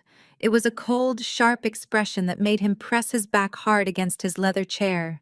"You bypassed the holding company, Bradley," I reminded him. You were so eager to get those trees knocked down and assert your dominance that you did not wait for the corporate accounts to clear. You signed the contractor work orders yourself. You authorized the heavy machinery under your own personal name. The federal government does not care about your corporate shell companies when they have a direct personal signature ordering the destruction of a protected environmental trust. He looked down at the second page of the scattered documents. Right there, at the very bottom of the contractor work order, was his unmistakable sweeping signature in blue ink. He had personally and legally tied himself to the environmental disaster. You are personally liable for the $2.8 million, I told him. And since your wife just handed a federal judge the audited ledgers proving you embezzled your remaining construction funds to pay off illegal offshore gambling debts, you do not have a single penny left to pay it. Sylvia let out a sound that was half gasp, half scream. She grabbed Bradley by the lapels of his ruined suit, shaking him with a sudden, violent burst of manic energy. "What did you do?" she shrieked, her voice echoing shrilly against the glass walls, her perfectly crafted socialite mask entirely gone. "What did you do to us?" Bradley did not answer her. He just stared at his signature on the work order, his eyes vacant and completely glazed over. The reality of his absolute financial annihilation had finally set in. He was going to federal prison for wire fraud, and he was taking a multi-million-dollar federal penalty with him. He had lost the resort. He had lost his wife. He had lost his son. He had lost everything. I stood up from the table, taking a moment to smooth the front of my blazer. I looked down at the two people who had spent my entire life trying to make me feel small, worthless, and inadequate. They were currently weeping over a stack of federal fines, completely destroyed by their own toxic greed and staggering arrogance. "Let us go, Mitchell," I said, turning away from the table. "We have a resort to open." I turned my back on the table, my hand reaching for the heavy stainless steel handle of the glass door. Mitchell was right beside me, his leather briefcase securely fastened, completely indifferent to the chaos we were leaving behind. "Wait." The word was a ragged, breathless shriek. It did not come from Bradley. It came from Sylvia. The terrifying reality of her financial exposure had finally managed to penetrate her shock. She had co-signed the massive $5 million construction loan to fund Bradley's delusional expansion plans. The bank had issued that loan strictly against the projected future value of the resort. With the EPA dropping a $2.8 million lien on the property, and my father's audio tape proving the land lacked the vital water rights required to operate the resort, was instantly rendered worthless collateral. Sylvia's mind connected the dots with brutal efficiency. The bank would immediately trigger the default clauses. They would seize everything she owned to recover the $5 million. Her pristine country club estate, her luxury vehicles, her offshore accounts, even the diamonds resting against her collarbone. She was entirely destitute. I did not stop walking. My hand grasped the door handle. Sylvia scrambled out of her chair so fast it tipped backward, crashing onto the polished floor. She lunged across the room, her black cashmere wrap sliding off her shoulders and pooling on the ground. She threw her body forward, dropping heavily onto her knees right at my feet. Her manicured hands, adorned with expensive rings, bought with my father's stolen money, clamped desperately onto the fabric of my tailored skirt. "Please, Cassidy, we're family. You have so much money. If you don't drop the environmental lawsuit, we'll be on the streets." I froze. I looked down at the woman who had spent my entire life treating me like an embarrassing infection. She was kneeling on the cold floor, her perfect hair disheveled, her face twisted in an ugly mask of absolute terror. She was crying real tears now, harsh and desperate, pulling at my clothes like a cornered animal begging for its life. Bradley remained in his seat, too paralyzed by the prospect of federal prison to even attempt to help his mother. He just stared at the wall, a broken, empty shell of a man. I stared at Sylvia's hands clutching my skirt. The sight triggered a vivid, suffocating memory from when I was 16. I remembered the harsh, burning smell of industrial bleach. I remembered my hands cracking and peeling from cheap rubber gloves. Sylvia had marched into my bedroom one summer morning and informed me that my mere existence was a financial burden. While Bradley was handed the keys to a brand new sports car for barely graduating high school, Sylvia had forced me to take a job on the custodial staff at her elite country club. I spent my entire summer scrubbing toilets and wiping down locker room showers just to pay for my own basic school supplies, forced to hide whenever Sylvia and her wealthy friends walked past. She had wanted to break my spirit. She had wanted to ensure I knew exactly where I stood in her hierarchy. The memory did not bring me pain. It brought me absolute icy clarity. I looked down into Sylvia's frantic, pleading eyes. I felt no pity. I felt no obligation. I felt absolutely nothing for her. In America, debts are paid, I said, my voice dropping to a low, unforgiving register that echoed off the glass walls. You can sell your diamonds or you can go scrub toilets just like you made me do when I was a teenager. Your 48 hours are up. I grabbed her wrists, peeling her fingers off my skirt with a sharp, forceful motion. I dropped her hands back into her lap. Sylvia let out a loud, pathetic wail, collapsing forward until her forehead rested against the cold floor. She sobbed uncontrollably, realizing that her ultimate weapon, family guilt, possessed zero power over me. I pushed the glass door open and stepped out into the quiet, carpeted hallway of the mediation center. Mitchell followed closely behind, allowing the heavy door to swing shut, sealing the sound of Sylvia's weeping inside the room. We walked toward the bank of elevators in comfortable, victorious silence. Mitchell pressed the call button, adjusting his tie. You handled that with remarkable restraint, Mitchell noted, keeping his eyes on the digital floor indicator above the elevator doors. I have seen grown men throw punches over far less. Restraint is easy when you hold all the cards, I replied, watching the numbers tick upward. The elevator chimed and the brushed steel doors slid open. We did not step inside. Instead, we stepped back to make room for the two federal marshals exiting the car. They were wearing dark, tactical gear, their faces grim and strictly professional. The lead marshal held a thick manila folder containing an active federal arrest warrant. They walked directly past us, marching straight down the hallway toward the glass-walled mediation room. I watched as they pushed through the doors. I watched Bradley finally snap out of his catatonic state, his eyes going wide with pure terror as the marshals commanded him to stand up. I watched as they pulled his arms behind his back, the metallic click of the handcuffs securing his wrists, sealing his fate. Sylvia stayed on the floor, weeping hysterically as her golden child was marched out of the room. We stepped into the empty elevator and the doors closed, cutting off the view of their complete destruction. The ride down to the lobby was smooth and silent. When I walked out of the skyscraper and onto the bustling city street, the afternoon sun felt incredibly warm against my skin. The air tasted cleaner. The heavy, toxic shadow that had followed me since childhood was completely gone, burned away by the harsh light of accountability. My phone vibrated in my pocket. I pulled it out and looked at the screen. It was an automated notification from the Regional Banking Authority. The asset freeze on Sylvia's accounts had been officially executed. The bank had initiated the immediate seizure of her estate to cover the fraudulent loan. She currently possessed zero liquid capital. I swiped the notification away and opened my contacts, dialing the foreman of my construction crew. It was time to break ground on the aquifer. The real work was just beginning. The drive from the downtown mediation center to the mountain took just under an hour. By the time Mitchell and I pulled through the massive wrought iron gates of the Wilson Mountain Resort, the transition of power was already in full aggressive effect. A white county sheriff cruiser, its light bar flashing silently, was parked directly under the massive timber portico of the main entrance. I stepped out of Mitchell's sedan, taking a deep breath of the crisp, pine-scented air. Sheriff Davis, a man who had known my father for decades and respected him immensely, was waiting by the heavy oak doors. He tipped his uniform hat to me, a silent but clear acknowledgement that the emergency eviction notice I had filed that morning was fully authorized and actively being executed. We walked through the sliding glass doors and stepped into the grand lobby. It was a cathedral of vaulted ceilings, exposed riverstone, and massive glass windows.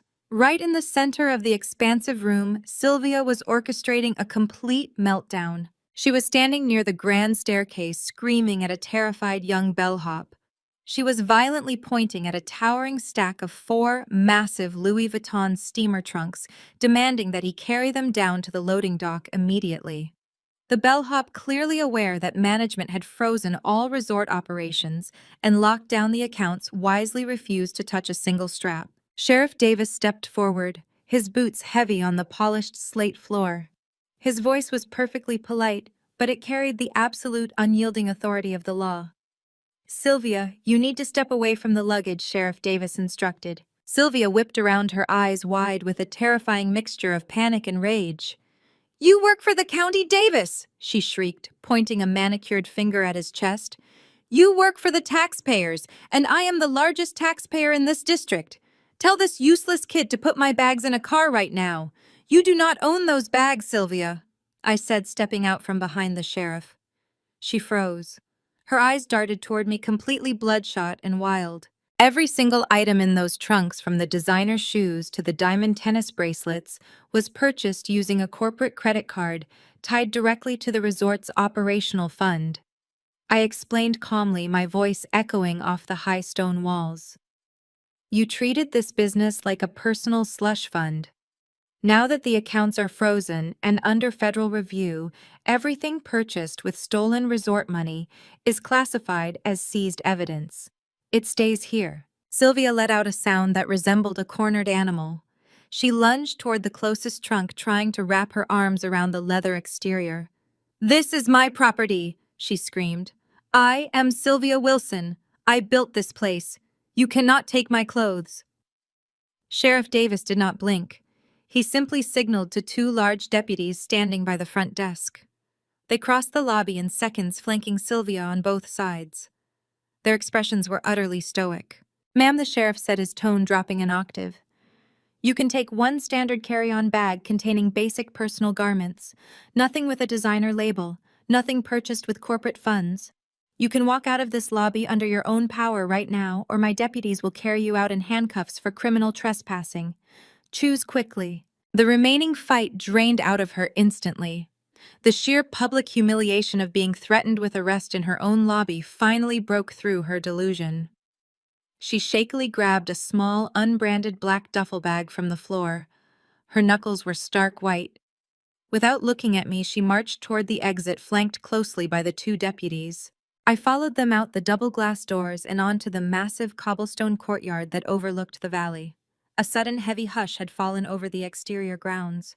Directly above us, wrapping around the entire second floor, was the luxury spa balcony. 4 women in plush white resort robes were standing near the glass railing. They were Sylvia's elite country club friends, the same women she had hosted for lavish, entirely comped weekends for the last 5 years. They had been sipping champagne on the house while Sylvia bankrupted the resort. Sylvia looked up and spotted them.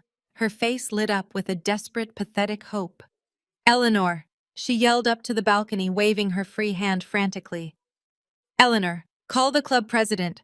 Tell them what this ungrateful girl is doing to me. They are trying to steal my property." The women did not rush to her defense. They did not shout back in outrage. They simply stood at the glass railing and stared down at her. One of the women leaned over to whisper something into Eleanor's ear, her face twisting into a highly visible mask of pure disgust.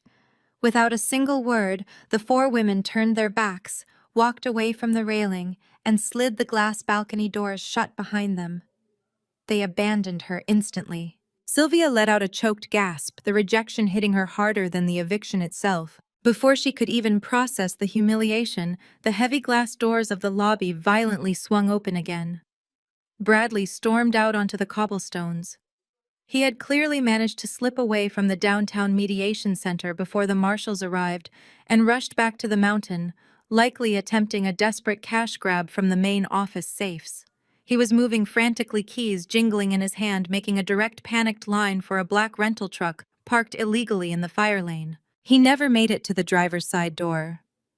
3 men wearing navy blue windbreakers with the letters FBI printed in stark yellow across the back stepped out from behind the heavy truck. They moved with a terrifying synchronized efficiency. The lead agent did not yell. He did not draw a weapon. He simply stepped directly into Bradley's path, grabbed him by the shoulder, and spun him hard against the side of the truck. Bradley slammed against the metal door. The sharp, heavy ratcheting of steel handcuffs echoed loudly across the quiet mountain courtyard. "Wait!" Bradley screamed, his voice cracking into a high-pitched squeal. "It was my wife, Kendra. Set me up. I have money. I can pay the fines. Just let me make a phone call. You have the right to remain silent." The lead agent stated, his voice completely devoid of emotion as he tightened the cuffs. "I highly suggest you start using it." Bradley did not fight back. He slumped against the side of the rental truck, crying openly and loudly as the agent read him his rights regarding multiple counts of federal wire fraud, identity theft, and corporate embezzlement.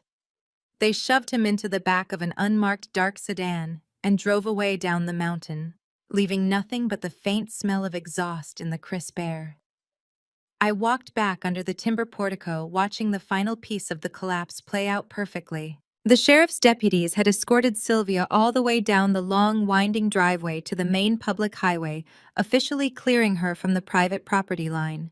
She was standing on the dirty gravel shoulder of the road, over a mile away from the grand entrance, clutching her single piece of cheap luggage. The harsh mountain wind was whipping her perfectly styled hair into a tangled, chaotic mess.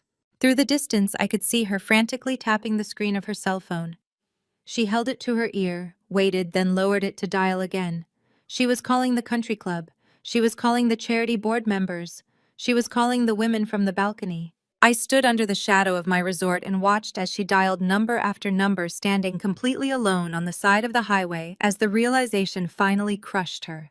Not a single person in her entire elite universe was ever going to answer her call again. That afternoon on the gravel shoulder of the highway was the last time I ever saw Sylvia in person. The seasons changed, the harsh mountain winter giving way to a bright, relentless spring. And with that transition came the absolute systematic dismantling of the empire my mother and brother had tried to steal. The wheels of justice, once set into motion by undeniable proof, turned with a terrifying and magnificent speed. 6 months later, Sylvia's reality had become unrecognizable. The regional bank had shown zero mercy regarding the defaulted $5 million construction loan. They seized the sprawling country club estate, liquidating the imported furniture, the luxury cars, and the designer wardrobes at public auction. Sylvia was stripped of her status, her assets, and her meticulously crafted identity.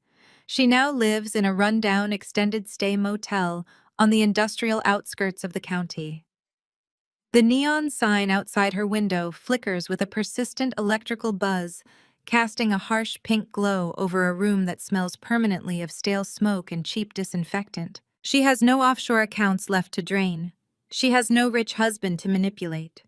She was forced to pawn the few unbranded pieces of jewelry the sheriff allowed her to keep, just to cover her weekly rent. Her former high society friends, the women who used to drink her champagne on the spa balcony, now actively cross the street if they spot her walking toward the discount grocery store. She is a total pariah, entirely cut off from the elite world she once ruled with an iron fist. She has become exactly what she always mocked. Bradley met an even swifter and more brutal fate. The federal court system operates with devastating efficiency when handed a perfectly organized, categorized, and fully audited digital confession. Kendra's forensic accounting was a silver bullet. Bradley's high-priced defense attorneys took one look at the encrypted flash drive and immediately advised him to plead guilty. The prosecution refused to offer a single concession. During his sentencing hearing, Bradley stood before the federal judge wearing an oversized orange jumpsuit, completely stripped of his tailored suits and his overwhelming arrogance. The judge cited his forgery, his wire fraud, and his blatant embezzlement before handing down a heavy multi-year sentence in a federal penitentiary. There are no golf courses where he is going. There are no valet parking pavilions. He is serving hard time, completely separated from the luxury he believed was his birthright. Kendra, on the other hand, did not just survive the fallout. She weaponized it to build her own empire. The divorce proceedings were swift and entirely in her favor. She secured full physical and legal custody of her son, ensuring he would never be exposed to the toxic manipulation that defined the Wilson family tree. Moving back to Manhattan, she launched her own boutique consulting firm specializing in corporate fraud detection and forensic auditing. Her reputation skyrocketed. Major corporations now pay her exorbitant consulting fees to hunt down the exact kind of financial parasites her ex-husband tried to be. Just last week, I received a custom holiday card in the mail. It featured a beautiful photograph of Kendra and her son smiling brightly in Central Park. Inside, she had written a short handwritten note expressing her gratitude for that day in the mediation room. "We will never be best friends, but we share a profound unspoken respect. We are two women who looked at a burning building and decided to grab a fire hose instead of running away.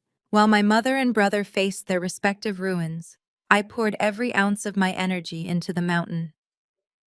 The environmental crisis Bradley created on his second day was entirely resolved, funded ironically, by his own greed.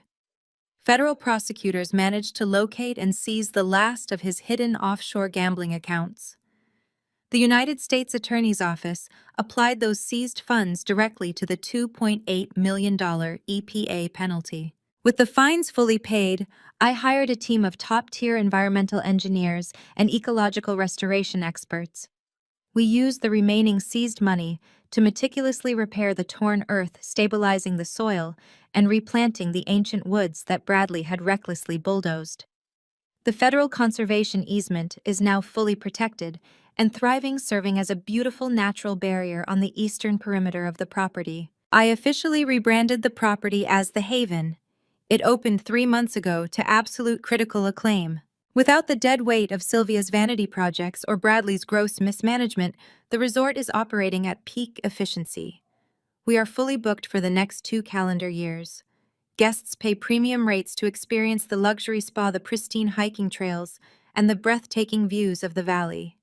And beneath it all, flowing silently under the restored earth, is the massive unmapped aquifer tied exclusively to Lot 4B. I control the water rights. I control the lifeblood of the Western Ridge. My father was right. That rusted maintenance shack, sitting on 500 square feet of dirt, was the most valuable asset in the entire county. I sit at my father's old mahogany desk in the main executive office, looking out through the massive glass windows at the bustling resort courtyard. Valets are greeting guests, the timber portico gleams in the afternoon sun, and the air is filled with the sounds of a thriving, successful enterprise. My father's recorded voice often echoes in my mind. He told me to build my empire on the water and to never let my mother or brother know until it was too late. I followed his final instructions perfectly. I protected his legacy. I removed the parasites who tried to bleed it dry, and I secured my own future on incredibly solid ground. The Wilson family curse has finally been broken, washed away entirely by the deep, clear waters running right beneath my feet. I closed the heavy leather ledger on my father's old mahogany desk.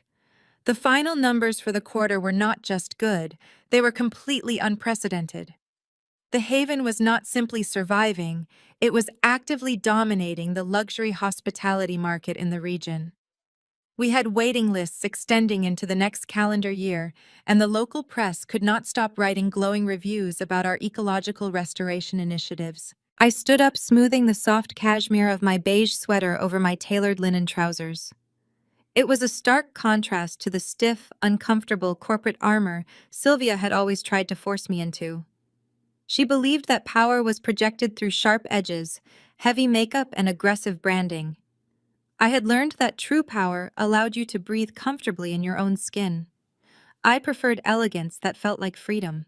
Walking over to the corner wet bar, I uncorked a bottle of deep red Cabernet and poured a single measure into a heavy crystal glass.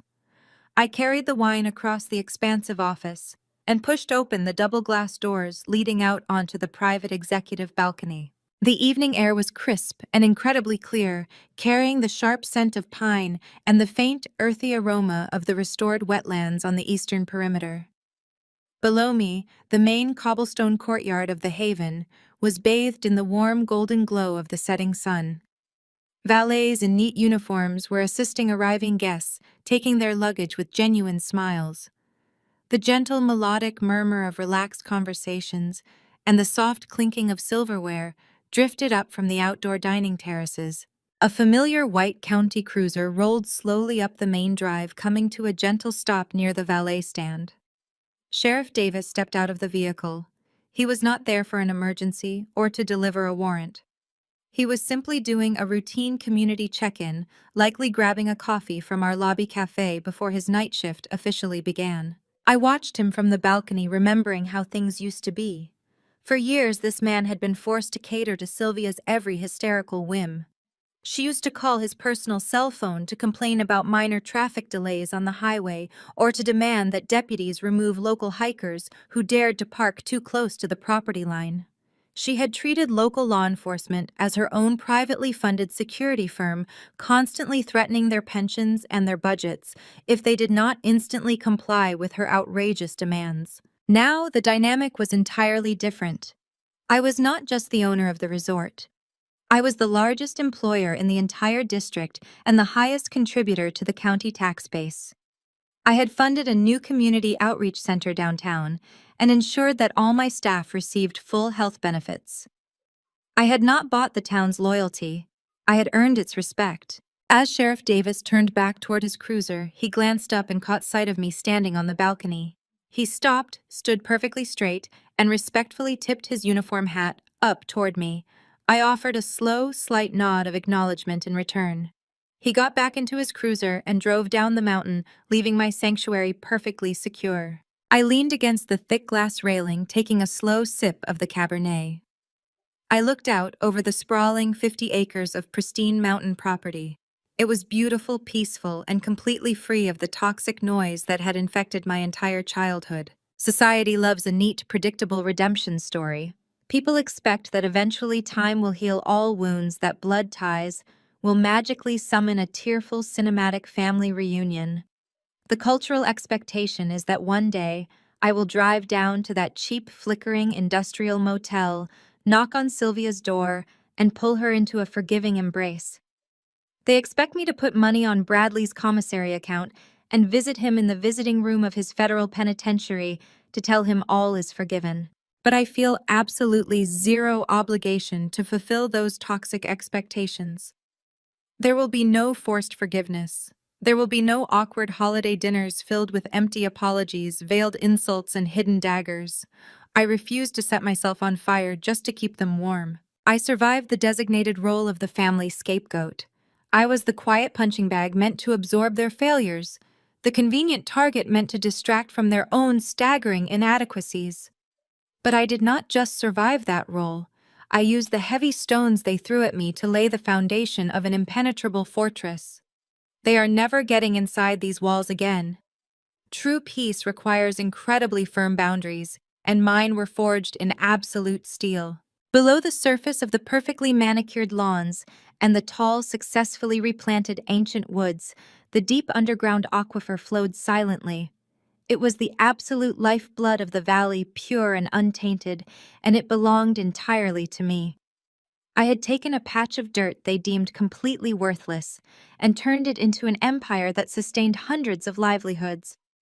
I had done it with my own vision, my own relentless resilience, and the single brilliant weapon my father had left me. My father had seen the massive value hidden beneath the dirt when everyone else only saw a rusted shack.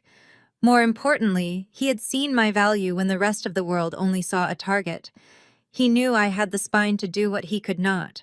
The sun dipped lower behind the mountain ridge, casting brilliant fiery streaks of orange and violet across the vast sky. The light perfectly reflected off the glass facade of the resort, making the entire building glow. I held my wine glass tightly, feeling the cool crystal against my skin. I looked up at the vibrant, darkening clouds, feeling a profound and permanent sense of peace settle deeply into my chest. Cassidy raises her glass to the sky. "You were right, Dad. I built the empire." Fade to black. The story of Cassidy's triumph over her toxic family teaches us a profound lesson about self-worth and resilience. We often believe we must endure mistreatment from relatives simply because we share blood. However, true power and peace come from setting unyielding boundaries and refusing to be anyone's scapegoat. Cassidy did not seek revenge through petty arguments. She secured her future through strategic planning, absolute accountability, and building her own unbreachable empire. By detaching from her mother's conditional approval, she finally claimed her independence and self-respect. Take control of your own narrative today and share your experiences in the comments below.